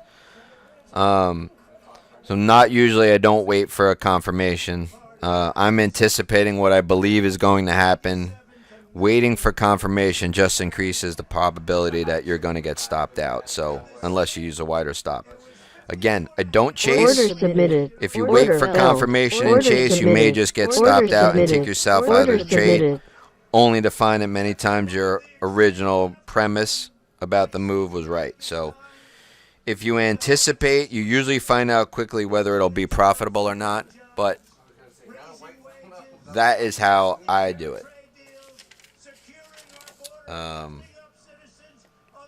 I'd rather anticipate that move when the stochastics are at a minus 90. Again, but I look where the 8 EMA is in relation to my entry as well as the mean. Let's see. Is there a blackout period before the open, before the close when you shouldn't take this trade? Nope. If the setup's there, I take it. I don't normally trade after the close either. Any symbols, time frames, days of the week, dates on the calendar, times of the day not to take these Keltner divergences and Keltner channel trades in conjunction. No, no, no, no, and no. If the setup is there and you have a bigger target, go for it. So normally I trade in a 1 minute vacuum. Yes, I do look at the 5 minute. I had examples today that I posted in the chat room where there were a combination of a 1 minute and a 5 minute buy divergence or sell divergence at the same time. Those are powerful. Order canceled. I have not looked at the 3 minute in a very long time. I started the other day just because I'm always trying to build a better mousetrap, and I'm always trying to find something that give me that extra edge. Originally, I used to say never trade. You can go back to the old forums and the old shows that we've done. I swore myself off of trading a 1 minute, and I said the 3 minutes much more effective. But now that I've been using these Keltner channels and I've tweaked this thing as much as I have, and I've had so much experience using these charts, I tend to wait, hold on, something's going on. We're paying interest. The past administration didn't pay interest. They pumped money in like it was candy. And we didn't pump money in. We took money out. Not that I was happy about that because I disagree with it. Oh, so sorry. So I used to be dead set on the 3 minute, but I found with the Keltner the 1 minute, even though you might be stepping in front of a moving train, and I'm sorry, when you're counter trend trading, that's the nature of the beast. If you can't take, if you're afraid to step in front of this, Keltner's might not be your, Keltner's and divergences may not be a strategy that's good for you, but those lines are there for a reason, and you have a defined price to shoot against. When it gets to that Keltner, your stop should be 8 ticks below that Keltner to start. If it starts to move in your favor, I would aggressively move your stops because you see how quickly these things move.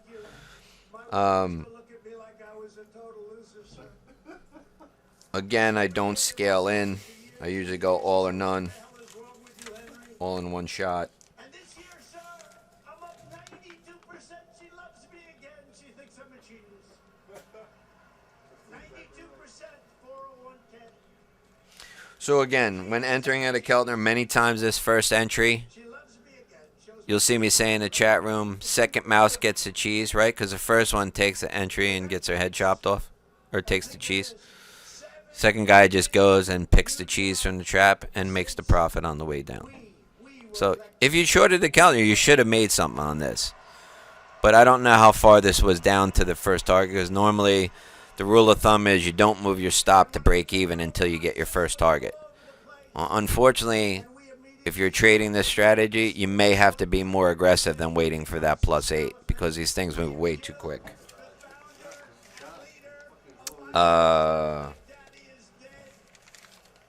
Let's see. And we just took out the world's top terrorist, Qasem Soleimani, ending his evil reign. Okay, so we've covered questions. Now let's get into some more specifics.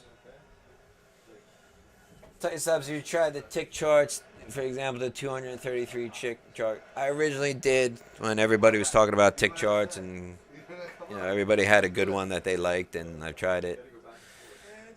Calvin, Johnny's got a crazy setup here, so I'm trying not to move shit around too much. Coder, tight sub, is it fair to say if price switches sides on the EMA, we expect a reversal? No, not necessarily. That 8 EMA is there for a reason. If the majority of the volume takes place around that thing, guys are looking to short breaks of it. And I'll give you examples where I shorted a break of the 8 EMA to the downside because there was a divergence present as well. Another powerful.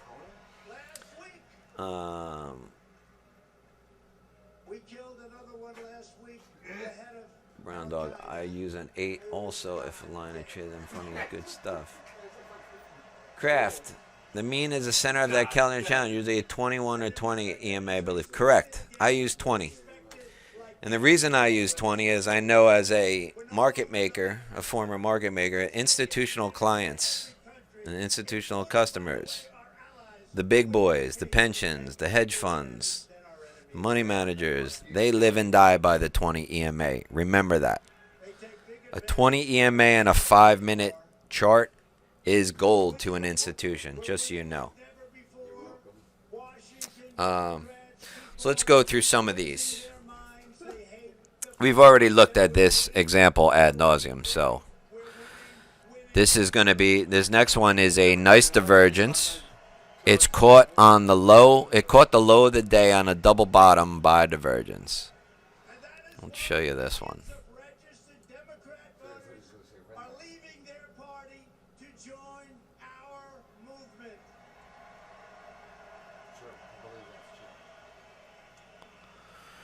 Okay, kind of hard to see, but you made a double bottom.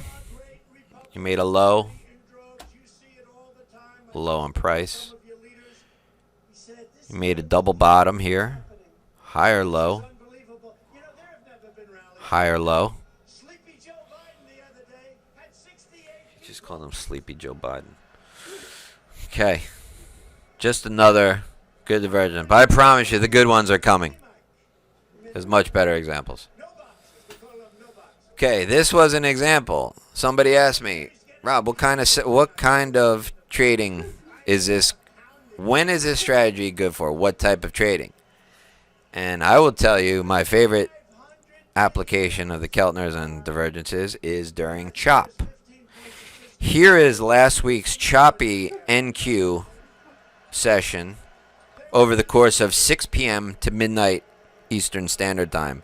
Notice the chop, and notice that there's 19 1-minute buy divergences that occurred. And the people that were lucky enough to follow in the chat room that night, here, so a couple of them came off the screen, so I'll move them over. That's 1, 2, 3, 4, 5, 6, 7, 8, 9. There's 2 here. See the 2? 10, 11, 12, 13, 14. Now I have to move it back over because that's 6-hour time frame. I lost track, but there's another one too that went off the screen, but that was a couple minutes after. TF even has a sell divergence chart. Listen, I am not a permabull. I just know that this market is going higher, but I'm willing to trade the ranges and the setups. Order submitted. You always hear Johnny always takes a poll and he says, number 1 if you think it's going higher, number 2 if it's going lower. And I always say the same thing. I don't care. I'm staying nimble. I'm trading it as it appears. So again, choppy session. And notice some of the best setups where they occurred. Let's look at some of these.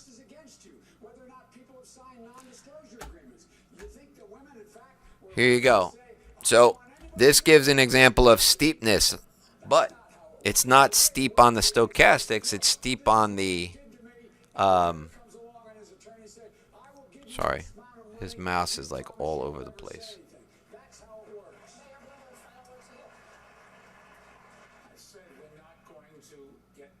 Oh, here it is. Sorry. Can't find it.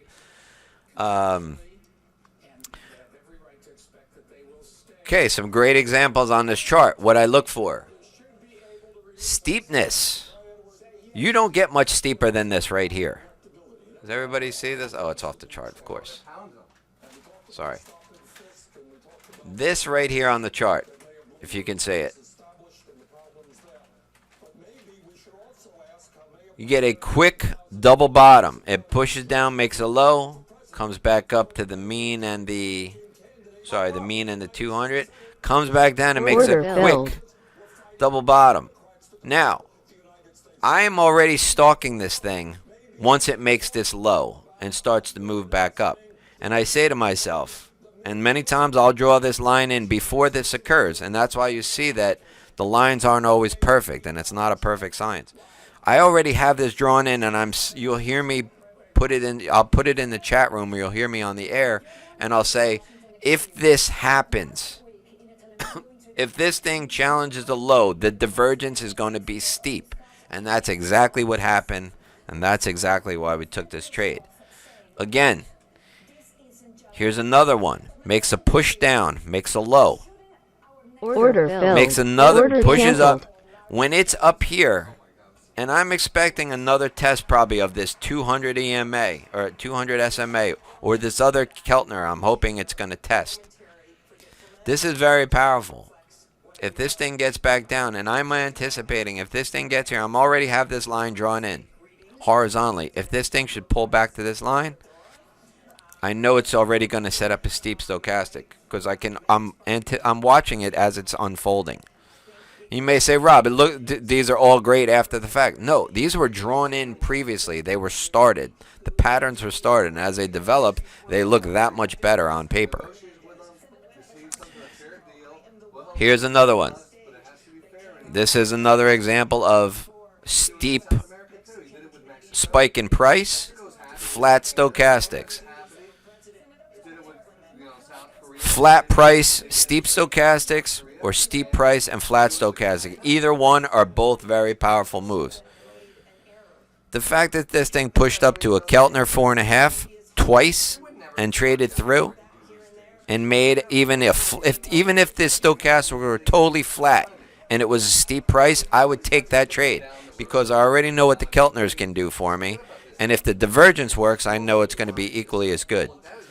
And what exactly happened? If you were fortunate enough to take this trade up here like I did, I got the mean as I expected. And then what happened? The guys who trade the Keltner said, this thing's going to test the lower Keltner channels. And they forced it down, and I rode their coattails and took a coast-to-coast trade.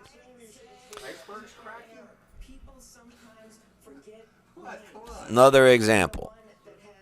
Here's one that was not successful. First push.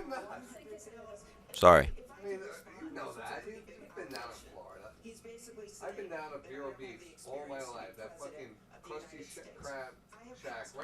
Okay. First push up is close to a Keltner 3.5. Makes a high. Second one pushes up to the Keltner 3.5. Makes a nice angle of the stochastics. That's worth the short. But as you can see, I told you, when this thing touches a Keltner and reverts back to the mean, this cyan line, this blue line down the middle, the 20 EMA, which is also the mean. When it gets there, this trade does not owe you any more ticks. You've gotten what you've gotten out of this. And many times what happens is guys take the opposite side. When it reverts to a mean, they expect it to challenge these upper Keltners again, as it did. This one, there's no divergence here. Right? You might say, oh, there could have been a flat stochastic here. Excuse me. I would have just shorted this thing. I didn't draw the line in here, so I missed this one. But this is a prime example where just taking the entry at the Keltner, you got it to the 8 EMA, which I said happens the majority of the time, and then what you're looking for is a reversion to the mean, which is here. And then what happened? The other Keltner guys who traded piled on and tried to force it down to these. It didn't make it down there. It's not a perfect science. Another prime example. Here's another good one. Pushes up to a Keltner. Makes a high. Comes down. Already gets the mean on the first try. They push it back up. Makes a matching high, double top. Notice the angle of stochastic. This is a great angle. If every angle looked like this, it would be great. But then you get examples like this and this. And look, this was actually, and this, many times this happens too when you get around Keltners. You get 1, 2 divergences right in a row. You see this? This first part would have been right to here. This one, this top to this top, is this portion from here to here. So that's like a double. The more of these you see in a row, and look, 2 divergences, came in, it worked. 2 divergences, it worked. There's another one here, I believe, at the... All right, I'll show you some more examples of those. Tell you subs, when it's in a sideways range, but setting the divergence up, you go along with it and set the stop below it. Now, it won't have an impact in New Hampshire because he ain't on the ballot.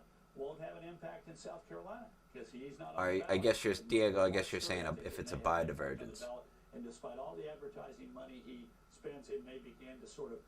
Brown Dog, you haven't even seen it. These are just like, this is just the NQ over a 6-hour period. So Johnny asked how many times you get these setups. You can see if you look at the time frame, every, okay, 1900. Okay, so that's 2 and 45 minutes. That's another 15 minutes. You saw another one.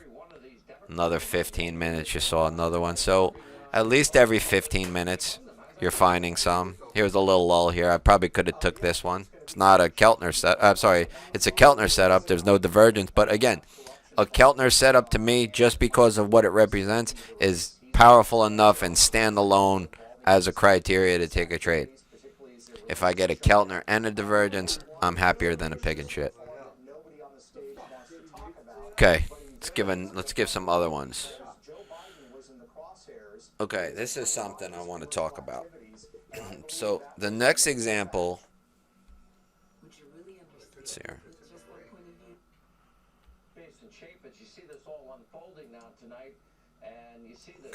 This is the next one.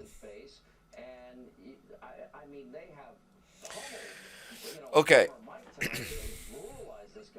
You guys see this one? This one's huge. Okay, so I wish I could make this bigger for you, or wish I blew it up. But this right here is worth the price of admission. This is why I like to come. Oh, again, here's another 2 divergences in a row. Made a push up, came back down, tested it. You initially had this divergence and this one. When you get 2 in a row, many times you get a powerful move out of it. But as you will see, the most powerful setups and most powerful moves come with the steepness of the stochastics. This right here, this should make you jump out of your seat, jump through the computer, and move these lines yourself. This is what I come to work for, other than the humor of Johnny and the chat rooms. When you see something like this, this has to be one that jumps out and you says, I have to take this trade. So this is what I look for.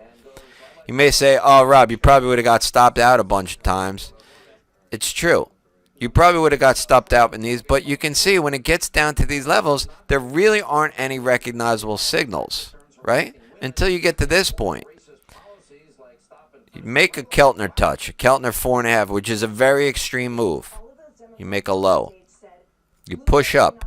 Hey, guess what, Rob? I see it made it to the 8 EMA. How did you know that was going to happen? Because it always happens usually. You just don't know when the snapback is going to occur. But I promise you, any chart you look at, if it snaps off of a Keltner, it's going to touch that 8 at some point. What it happens, once it does, just like the mean, you're at the mercy of the market and the market gods. So, I take this entry here, right? I get to the mean. I get to the 8 EMA. If it falls short of the mean, I probably get stopped out. I probably take +8, get stopped out +2. Comes back down. I know how powerful this is at a Keltner. If the first one doesn't make it as much as I expected, I wait to see. And again, I have this line drawn in. You know why it's drawn in? Because I said if it gets down even close to this body or this wick, it's going to set up a steep divergence. And I know that because if I cover up if I covered up this part right here before it happened, I can already see that this angle, even if it comes back down quickly, look at this angle here. This is not going to change and look like this one if it pulls back. It's just not going to. So the other thing that stands out to me, so if this doesn't entice you enough to take the trade and you don't see this, you already know that once this thing gets to this mean, the chances are it's going to continue to the upper Keltner channel. And this is the perfect example of one of those Keltner coast-to-coast trades. -4.5, got to the 8, got to the mean, got through the mean with and fuego, got up to the Keltner 4.5. That is the ultimate move. If you can catch that full move, that can be anywhere between 40 to 130 ticks, depending on the volatility and how wide the range is on the movement. So you had a nice steep buy divergence after a touch of the Keltner, right? It makes almost a double bottom, but the second low is further inside the Keltners. This is very important right here. So the Keltners are supposed to represent, I believe they say, like 95% 95 or 98% of the volume that occurs in the price action that occurs in a financial instrument occurs within those Keltners or Bollinger Bands. I believe that's what it is. I'm not a mathematician. I'm not even a smart guy. I just know how to use this to my advantage. So you notice if you get a push down to a Keltner 4.5 and it bounces, the second push down, think about it. If you're looking for a double bottom, and this is not quite a double bottom, but that second double bottom or close to a double bottom is this far inside of the Keltner bands or Keltner channels, this is very powerful. It's outside of a 4.5 initially. When it makes a low, when it makes the next low, it's inside, quite far inside, away from the band of the 3.5. That's a powerful signal. So if you get that discrepancy here in distance away from the Keltner channel on a double bottom or double top, and you get a steep angle here, and it's a dual stochastic, I promise you, if you take this trade 100 out of 100 times, I'm betting you're going to make money on 98 of them. That is something about inherent within the Keltners, depending on where it falls within the framework, the overall framework. Does that make sense? Yes, these are 1 minute charts you're looking at right now. There you go, Coder. 2 standard deviations. So these are not necessarily standard deviations, I guess, because they're not Bollinger Bands, but if it's the same premise as Bollinger Bands. Don't the stochastic lag slightly? Yes, they are lagging indicators. But if you anticipate the move, you can use a tight stop with this. You have to perfect your entries, but that only comes from trading these things and taking the setups and anticipating what you think is going to happen. If you wait for an actual confirmation before you take your entry, chances are you're going to get stopped out because you're not going to give yourself enough of a stop, or you're going to take too big a stop, and you're ultimately going to probably be right. So, but again,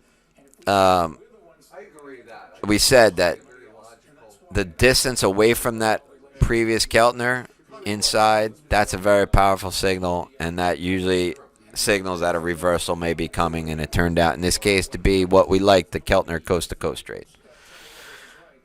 Okay, here's another 2. Same thing. Again, in these 2 examples that I show you, notice the relation between the price and the distance inside the Keltner on these next 2. All right? Check this one out.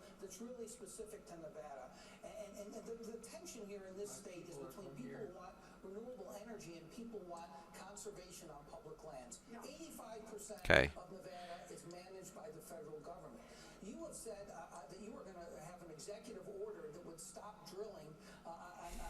Sorry.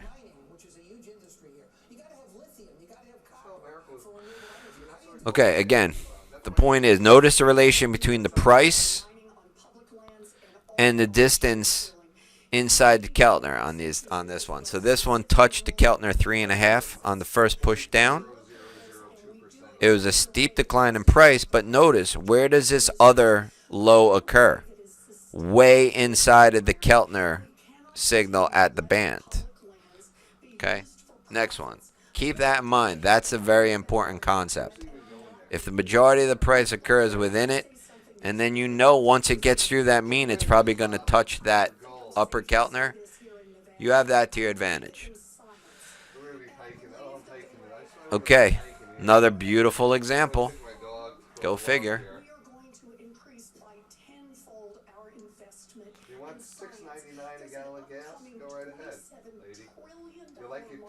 Okay, pushes down to a Keltner 4.5, no less.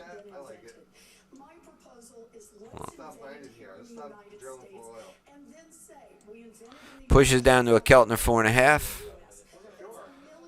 Pushes back up. You get the 8 EMA. You get the mean. Hey, we knew that was going to happen. But hey, guess what? Guys are going with this downtrend and they're shorting the mean. But hey, when it got down here, look at this angle of stochastics. But not only that, you got technically minus the wicks, and it's not a perfect science, but this is as close to a double bottom as you're going to get when the stochastics look like this. So when you see this, and the distance between these inside of the Keltner on that second push down, that should tell you that this thing is probably going to take off. Okay, these again are 1 minute charts. The majority of the trades I trade off of are 1 minute. I'll use 5, 15, and hourlies for confirmations. I may look and see where the Keltners are on a 15-minute or hourly, because if we get a big flush, I'm going to be eyeing those levels off. Because I know when it gets, no matter what time frame you're looking at, if it touches one Keltner, chances are if it reverts, it's going to touch the other one the other way eventually. That's just from looking at a billion charts over time. Okay. Keltner, sell divergence at the open. Some of the best moves, as I said, occur at the open, and they tend to be some of the steepest. Here's another one. This is one, if you see this, I'm sorry, you have to take it. Look at the time, 9:30 a.m. That first candle. Let's go through the criteria, Rob. Just so it doesn't make it seem like we're, making the shit up as we do this. What are the aspects other than feel? Okay, on a chart, at the open. Is it at a Keltner 3.5 or 4.5? Pretty damn close. It's almost a 3.5. Puts in a reversal candle. Is there a divergence? Yes. Is it a dual stochastic or a single? Well, it's a dual. Is there a reversal candle? There sure is. That is a inverted hammer. Is there a fib line, trend line, or moving average there? Don't think so, but it doesn't matter. There is a VWAP there. Hey, you want to use that as your gauge, as some kind of edge to play from? Sure. Do I think I can get at least T1 and T2 all the way back to the mean? Yeah, this is the NQ. This is 15 points all the way back to the mean, if you took this entry perfectly. 15 points? I'm only looking for 15 ticks. Okay? 16 ticks, so +2, +4 in NQ. You had plus 70. You had plus 13 points about, if you plan that right. Okay, so far only one criteria hasn't been met out of the 8 that I look for. Only argument might be is if there is a fib line there, but I really mean is there some kind of edge that you can shoot against? A previous support and resistance, a fib line, pivot point, a moving average, whatever it is.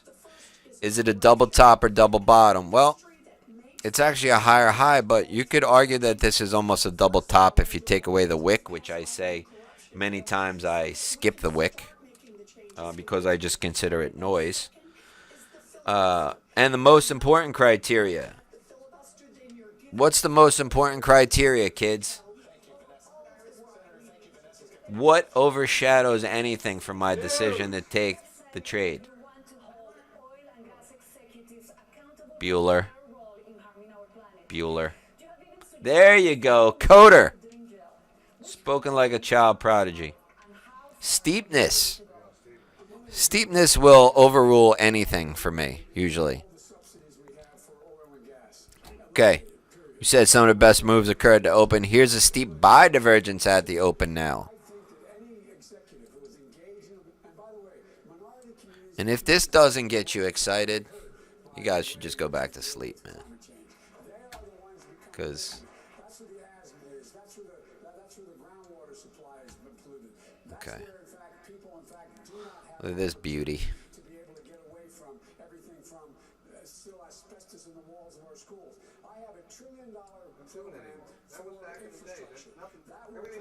All right, can you see this? Again, this is at the open. Look at the time. Push down to Keltner 3.5. Look at this angle of the stochastics. This is your best chance for success. Playing from the edge. There you go, Raker. Also, I trade 8 EMA, very important.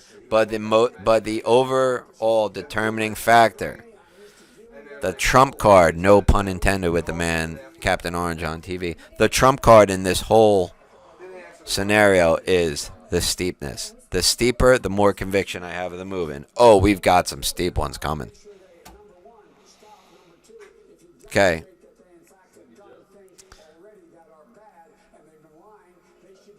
This is a good one. Let's take a look at this one.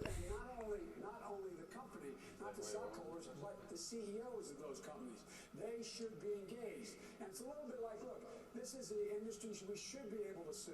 We should go after, just like we did the drug companies, just like we did with the tobacco companies. The only company we can't go after are gun manufacturers. Because my buddy here, but that's a different story.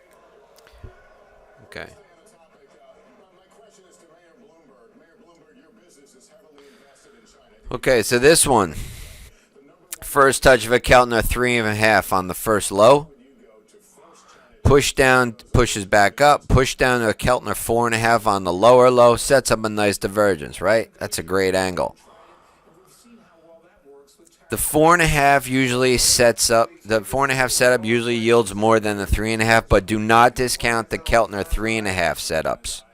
They're very powerful. You get many more 3.5s than you do 4.5s.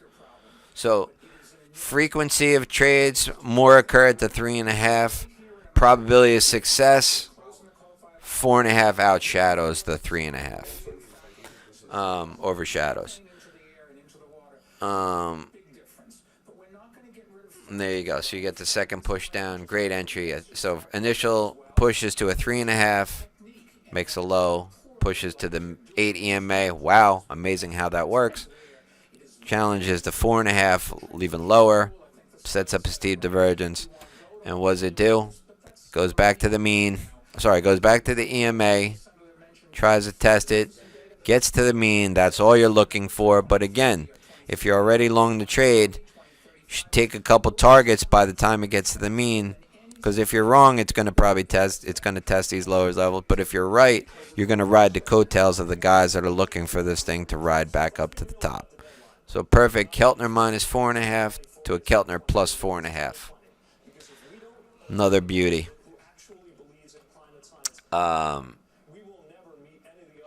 This was a put. This next one, it's a good one.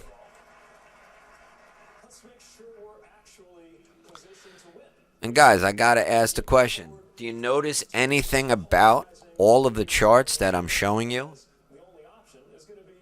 Doesn't it look like the same exact pattern? I assure you, if you're missing it, it is. It's the same exact setups. It's just a question of steepness. Steepness of the price move, steepness of the stochastics, and vice versa. So this one was a push down outside the 4.5 initially, right? Makes a low, pushes up, and hey, guess what? Where did it go? To the 8 EMA. Came back down. I always say the second mouse gets the cheese. Well, here's where the real move came. And notice again what happened in this trade. What is this Keltner telling you? The first push down was outside the 4.5. The second push down, which was a lower price, we know there's already a divergence. Where is this price in relation to this price? This one's outside the 4.5. This one is inside the 3.5. Do you see that? Does that make sense? More price action is occurring within the channels. Or if the majority of the price action is occurring within the channels, right? Not outside the channels. The majority of the price action should continue this thing up to at least the mean, right? Does that make sense logically? Okay. So, another beauty.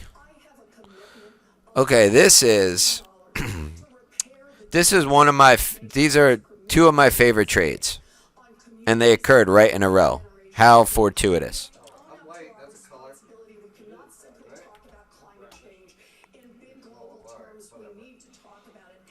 Okay, this is a beautiful example, if I don't mind patting myself on the back for finding this and trading this.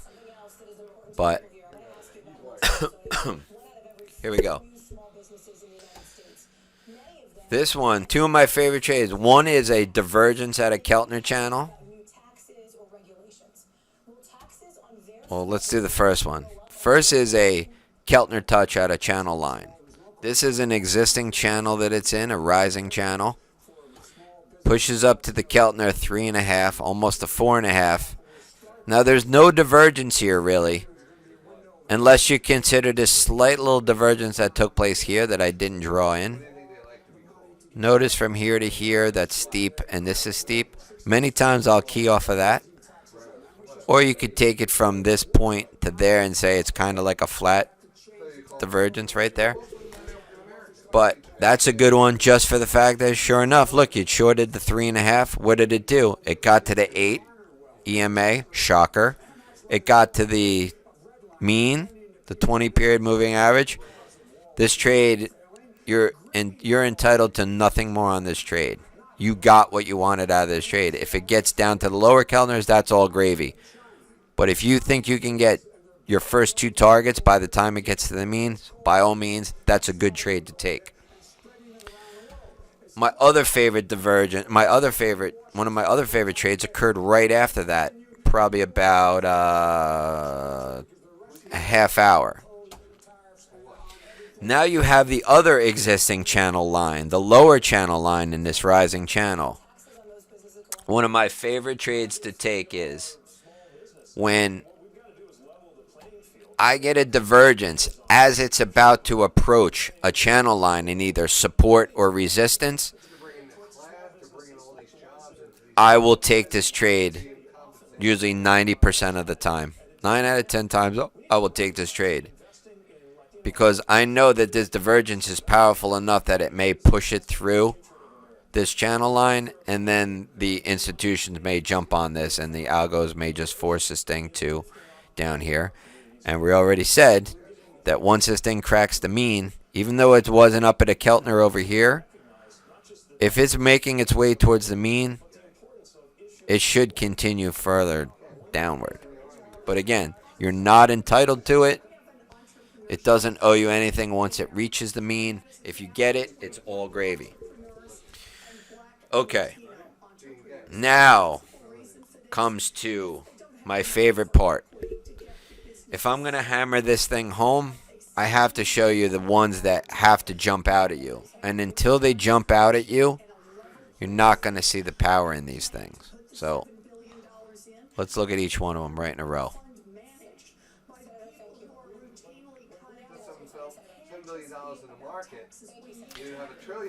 Push up to a Keltner 3.5.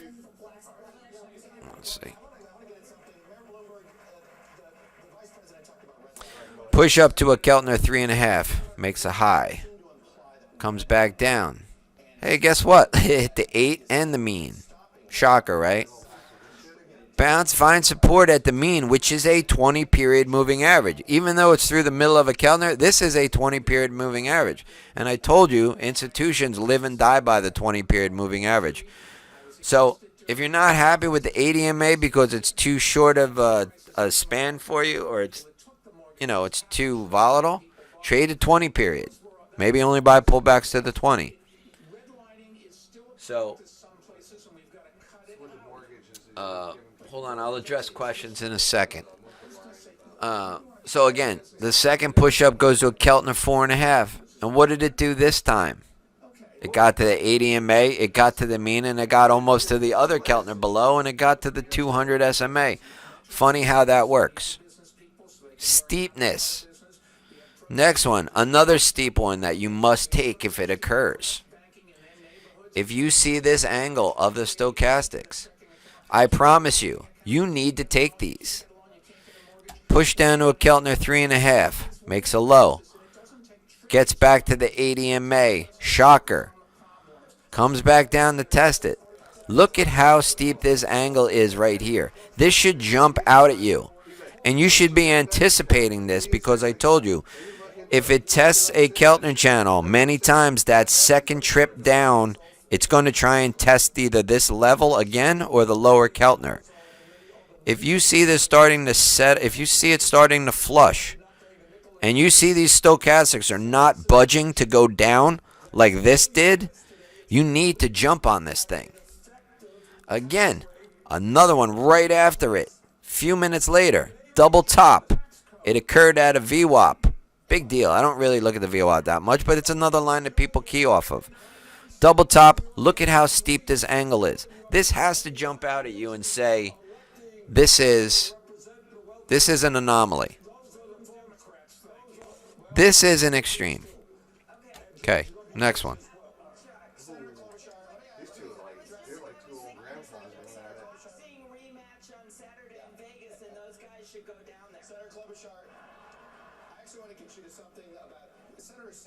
Here's another one.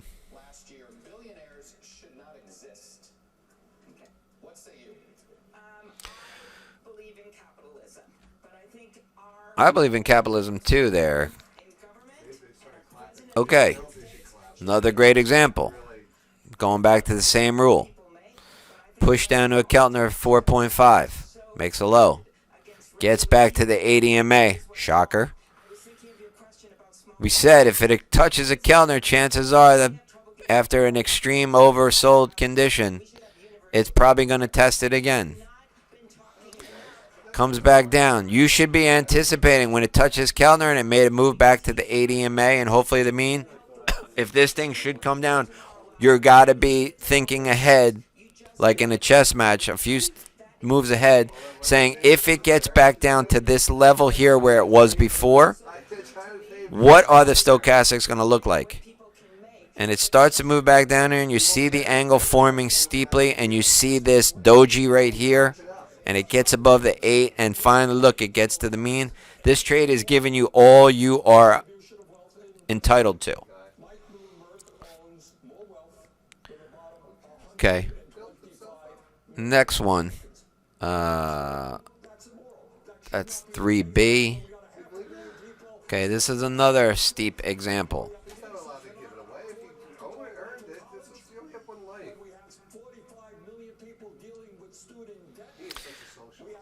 Okay. Again. And I forgot to mention this in the last example. Same thing. A push down at Keltner 3.5. Low on the stochastics. Gets back to the 80 MA, the 200 SMA, the mean. This trade is giving you all I wanted. But hey, the market gods have smiled upon you, and they're giving you another opportunity to catch this thing. So what happens? It comes back down. You should already be anticipating what is that angle of the stochastics here going to look like as this, if this thing makes a new low or busts down at this Keltner down below it. You want to be anticipating that. The other thing is, we mentioned this before, where is the price action in relation to the Keltner channel? It pushed down to a 3.5, almost 4.5. The second push down, look at how far inside this Keltner band the price action is occurring. If it was down here, I'd say, oh, it's at the same distance as it was previous. No, this is higher, and look how far it is inside this contained trading range that we already know that, in this case, whatever he said, Coder said the percentage of the standard deviation contains 95% of the data. In this case, I guess because it's a 3.5, it's probably about 98%. I don't know. I'm not a math guy like that. Makes sense? Steep. Steep, steep, steep, steep. Guys, I promise you I'll go back and answer questions. I just want to give a lot of these examples. I want you to train your eyes to see these. And I promise you, if you don't think you're going to recognize these things, I promise you, if you look at enough of these, they're going to jump out at you. Okay. Next one. Hold on. I can't find Johnny's mouse.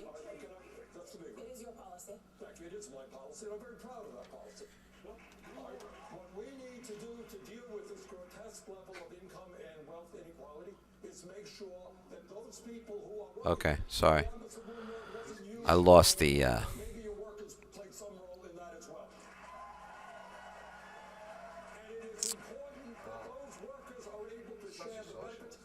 Okay, 9F is the next one. Okay, here's another one. Again. What is the most important factor on this chart? Steepness comes down. You probably might have got stopped out if you tried to take any of these non-recognizable signals. But gets a -4.5. Pushes up. Tries a 4.5 again. Here. Okay, forms like a couple. Consider this the first low, even though it's multiple. Pushes up. Hey, guess what? It hit the ADMA. And hey, guess what? It hit the mean. Funny how that works. Comes back down. We say when it touches a Keltner, you're always looking to catch that second mouse and get the bigger move. Pulls back. Makes, in essence, what is a double bottom. But look at the steepness of this stochastics. Look at how far this price action is inside of the Keltner channel versus this, which is an equal low almost. Again, that should jump out at you.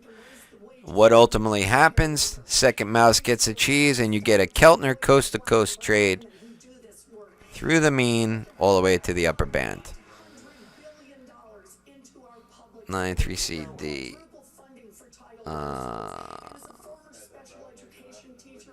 Okay. Next one. Okay, another beautiful example. Pushes down a Keltner 3.5, makes a low. Gets back to the ADMA, shocker. What happens when it touches a Keltner? You look for a double bottom or another flush. You get it. Look at this angle of stochastics. Again, you should have this line drawn in already when it touches a Keltner. And this one, the market gods shined upon you and actually made it almost the same exact low, wick and all. But this is not a perfect science. Not every trade is symmetrical. But please tell me you notice in every chart I've shown you, there is a distinct similarity between every chart. They all look the same. It's the same pattern. Whether it's steep stochastics and flat price action or a double bottom or double top, or the opposite. It's steep price action and flat stochastics. Both are equally as powerful moves. Okay.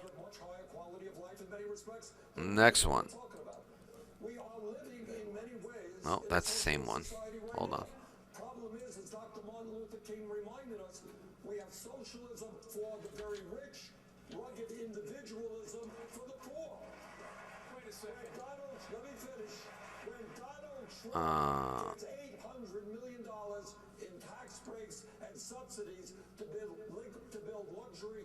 Okay, here's another beauty.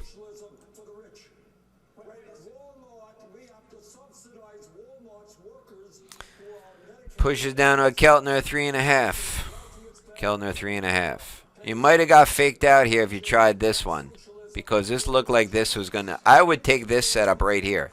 See this little angle of the stochastics? And you made it here. This right here, without all of this over here, right here, this would have been close enough to a double bottom for me to try it. But I would have at least gotten the ADMA, which I would expect. But this one makes a Keltner 3.5, makes a low. Rallies back to the ADMA, shocker.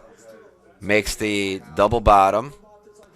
Very steep angle of stochastics. And again, where is this price action in relation to this one on a matching double bottom? It's very far inside the channel. This leads me to believe that you're going to get a move higher.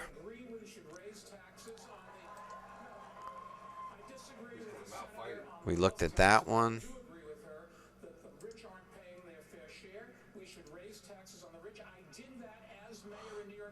Okay.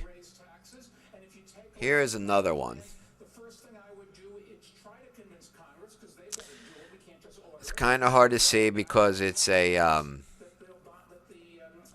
scrunched up, but I scrunched it up for emphasis. So you can see it pushes up to a Keltner 3.5, subsequently pushes up to a 4.5, comes through to the mean, shocker, gets to the 80 MA, shocker, gets to the mean as expected, held it, but then it traded through it, and I believe this is oil. I believe it traded down to 34. So again, doesn't matter what the instrument is. If the setup is there, I will take it. I don't like to trade oil. Oil is its own animal as well as gold. There's nuances to trading both of them. You have to learn them as you go. If you're smart enough to listen to the guys that talk about these things, you can pick up on some of these nuances. But sight unseen, I don't care what the price is and what the instrument is. If I see a setup and it's one of my bread and butter or it's very steep, I will take that trade. Here's one in Oxy in a stock. And tell me what you like about this one. You have this was Oxy I took. Pushed down to the almost Keltner 4.5, as you can see. Can't see because of the wick. Makes a low. Gets to the 80 MA. Shocker. Makes a double bottom. Almost. Close enough to a double bottom for me. Because when I see these stochastics are not coming back down and rotating back down like the price, that should jump out at you. And what does it do? It turns around, gets to the mean now, which we expect. And the mean buyers try to push it up to the upper one. So, and I don't know what divergence this is. Let me look. Oh, that's not a divergence. Hey, Johnny. Yeah. How did this get mixed in with mine? What? Holy shit. That was Vegas, right? Yeah, that was Vegas. Oh my god. Sorry. You threw that one in there. Okay. So, this was the Oxy setup. Not a quite true bottom. I know. It's almost, but it's the relationship. It's the relationship between the stochastics and the price level.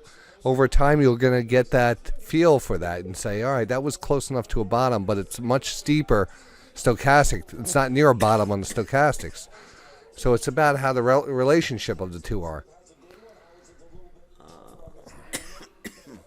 Repetition is an excellent teacher. That's correct. Market's down 10, Doc. 9. You're doing a great job, Rob. Wait, so there's a question. Oh, Magoo. Sorry, I need a drink. You want something? Can I get you something? Dude, can you give me an icy Coke? Yeah, sure. That would be super.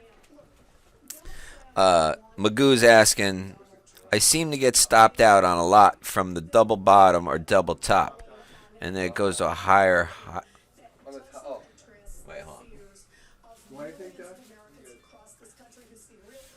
on. I seem to get stopped. Guys, stop posting because he keeps scrolling on me. Stop for a second. Tight stops. All right, damn it. I buy that the other day, every day now. Because I have so long that if it goes up, I kind of cover that anyway. And if I do catch it, it's ahead. So. All right. Let's go back to this.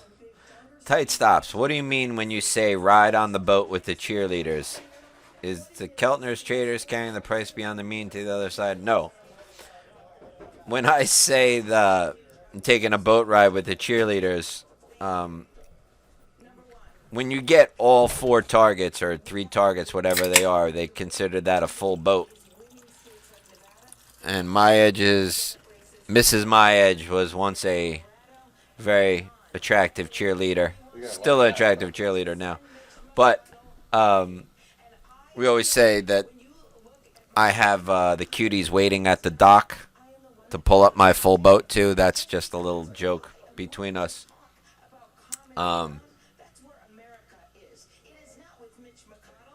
No. So a boat ride with the cheerleaders is just when you get a full boat or all 3 or 4 targets or 5 targets, whatever you use. But it is, in fact, guys that are trading the Keltners that are pushing it from the mean, once it gets there, up to the upper ones.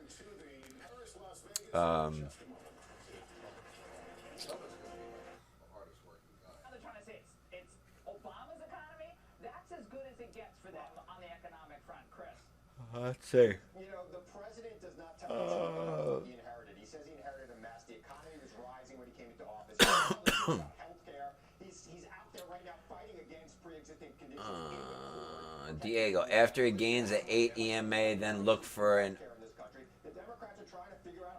after a possible coast to coast. Yes. So once you get a push down, for example, on a buy divergence, a push down to the Keltner, and you get it back to the 8 EMA, and you get it to the mean, chances are it's probably going to go to the other extreme, to the upside. And you need no greater proof than the fact that you asked Chris a question about the economy, and he responded with a healthcare answer. Because we see wages rising, we see GDP growing, we see Americans with higher consumer. Are there any questions I'm missing in here? Let me see. Oh wait, Magoo, let me try and go back to yours. All right. Damn it! Stop posting. Please stop posting, because every time you post something, it scrolls and I lose where I'm talking. All right. Again, stop. Stop posting in the chat room. For a second. Tight stops. I seem to get stopped out a lot from the double bottom or double top. And then it goes to a higher high or lower low. Is that the second mouse gets the cheese idea? Yes. To a degree. Before it becomes a double top, it's usually the double top or double bottom confirmation that forms the second mouse getting the cheese. It's just really a second chance. And second chance for a mouse is after the first one gets his head chopped off in the trap, the second one comes along and steals the piece of cheese.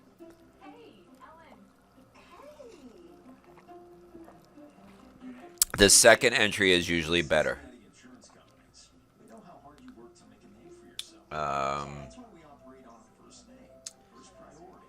Anyone ever use CCI channel instead of stochastic for a divergent? Brown Dog, I played with CCI channels a while back, years ago when I first started learning technical analysis. I mean, they all tend to look the same. They all basically point out the same thing. So whatever you're most comfortable with and works into your trading plan.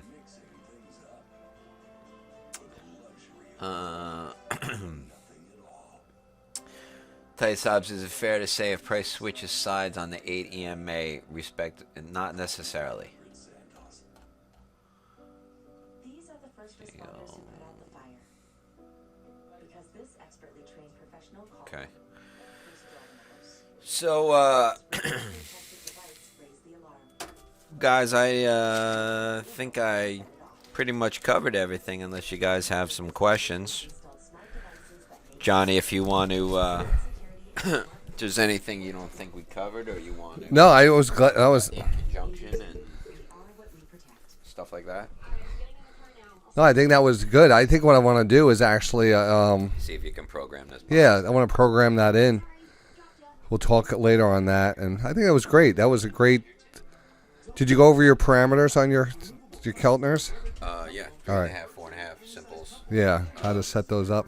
Looking usually at the 1 minute and 5 minute time frame. Yeah. And or whatever time frame you want to trade. Keltner's applied to whatever time frame. If you have a longer horizon, play the hourly or the 50. And the divergence combined, it's just perfect. No, we're good. We're good. We'll cut it off because I have, I can't stay out all night. I have my dogs at home. I don't know. Johnny has the cutest dogs, by the way. Oh, thanks. They're nice dogs. That's a good Coke, right? Isn't that great? Futures will pull back. So I hope everyone enjoyed. Anybody have any questions? Oh, so let me just say one more time. Again, I'd like you guys to look at all of the ones on the screen as I close them. Please tell me they all look the same to you. Let's take a look. Where's the... Yeah, go up there. Find the mouse. It's probably all over. Oh, it's all. Yeah, it's over to the left there, way over there. Okay, hold on. See, they come all the way there. Okay.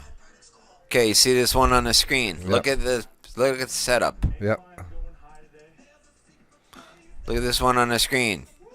It's a very steep, Steeper, steeper. but it's the same setup. It's about right? the steepness. It's the same pattern, though. Yep.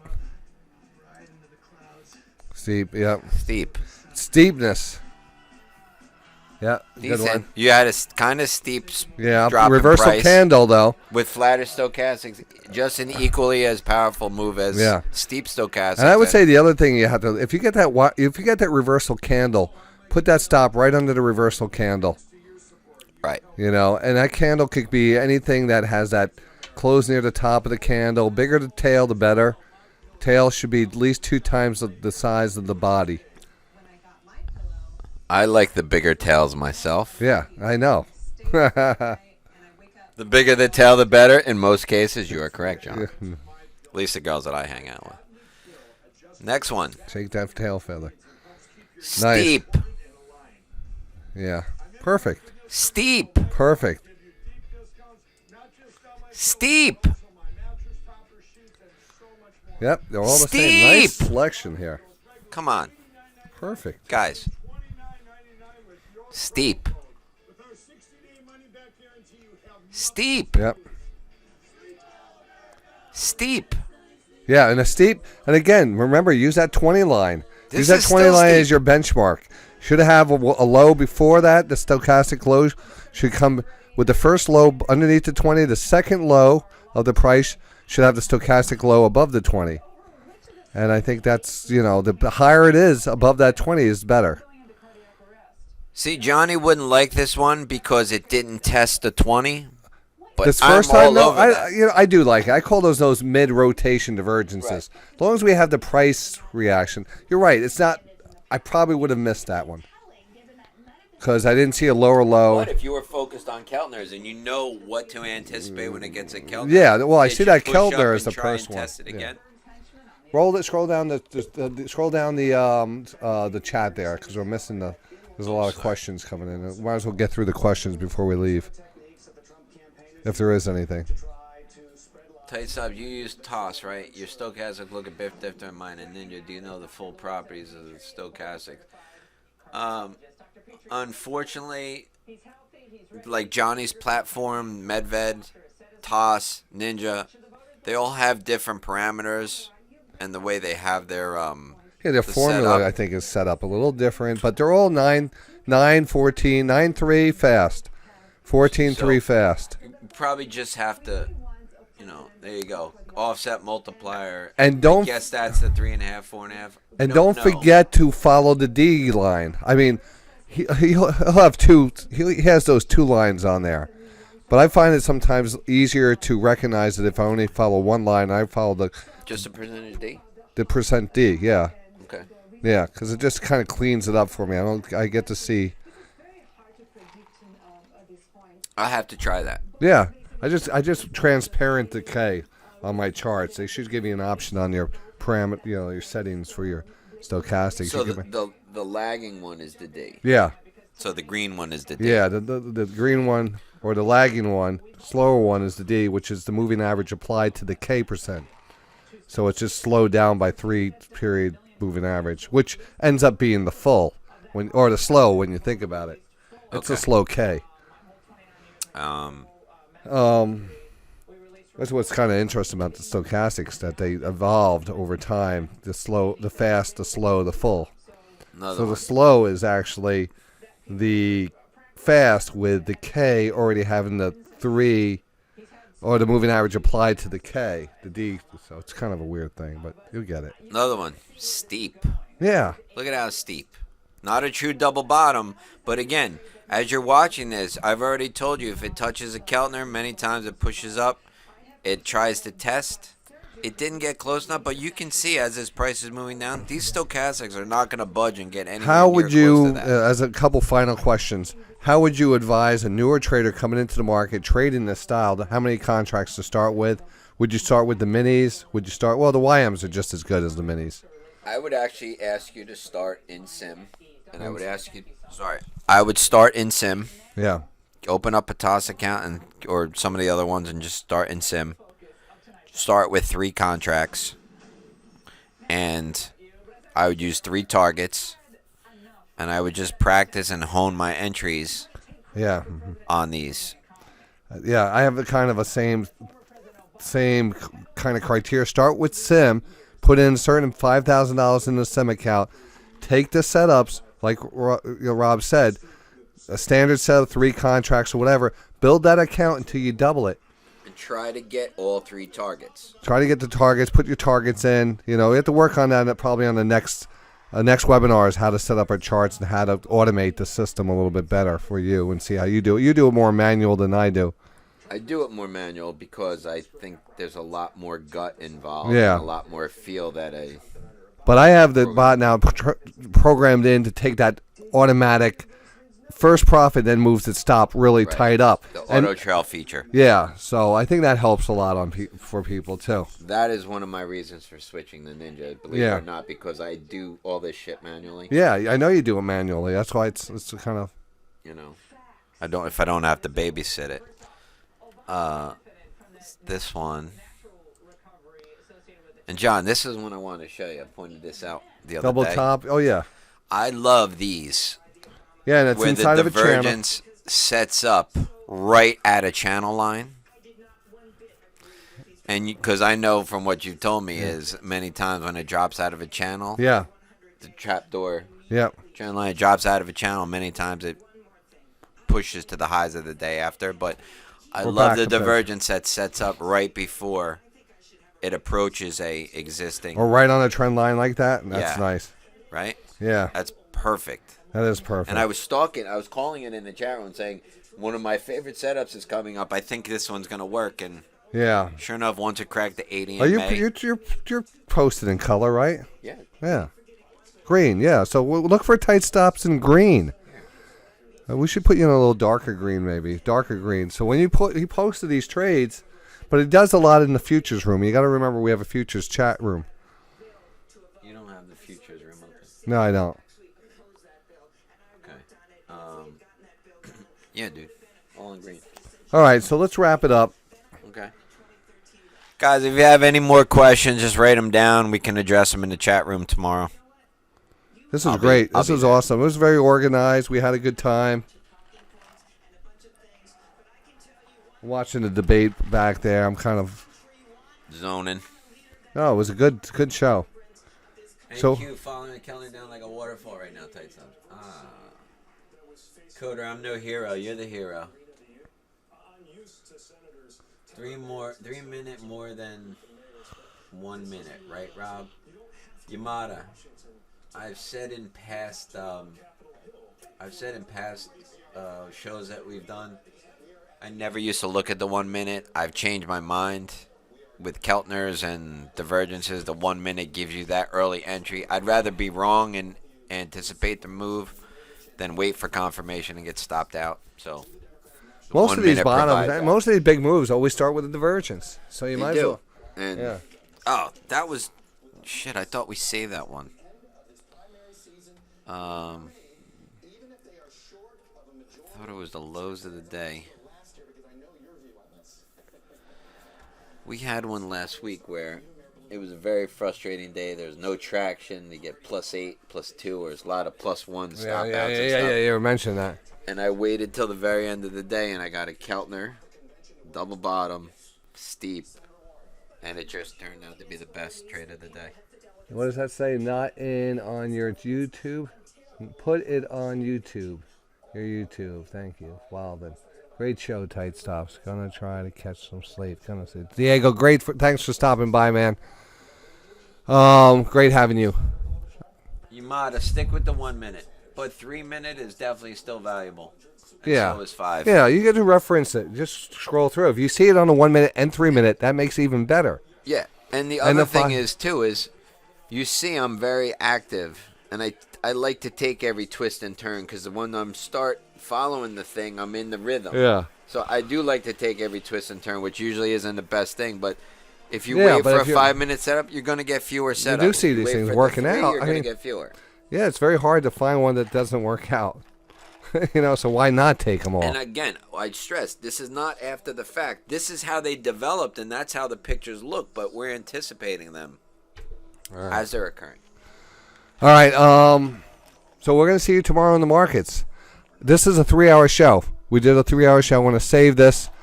I want to click on the stop right now. It's going to be saved. Thanks, Rob, for your participation in tonight's. It was great. You did most of the carrying tonight. Thank you. Appreciate that. Thanks for coming out, everybody. All right. So I want to stop the recording right now. You can look for that recording in our forums in a couple days. It looks like a big file. I'm going to have to compress. It's going to take a while. So I want to save it right now. 4, 3, 2, 1.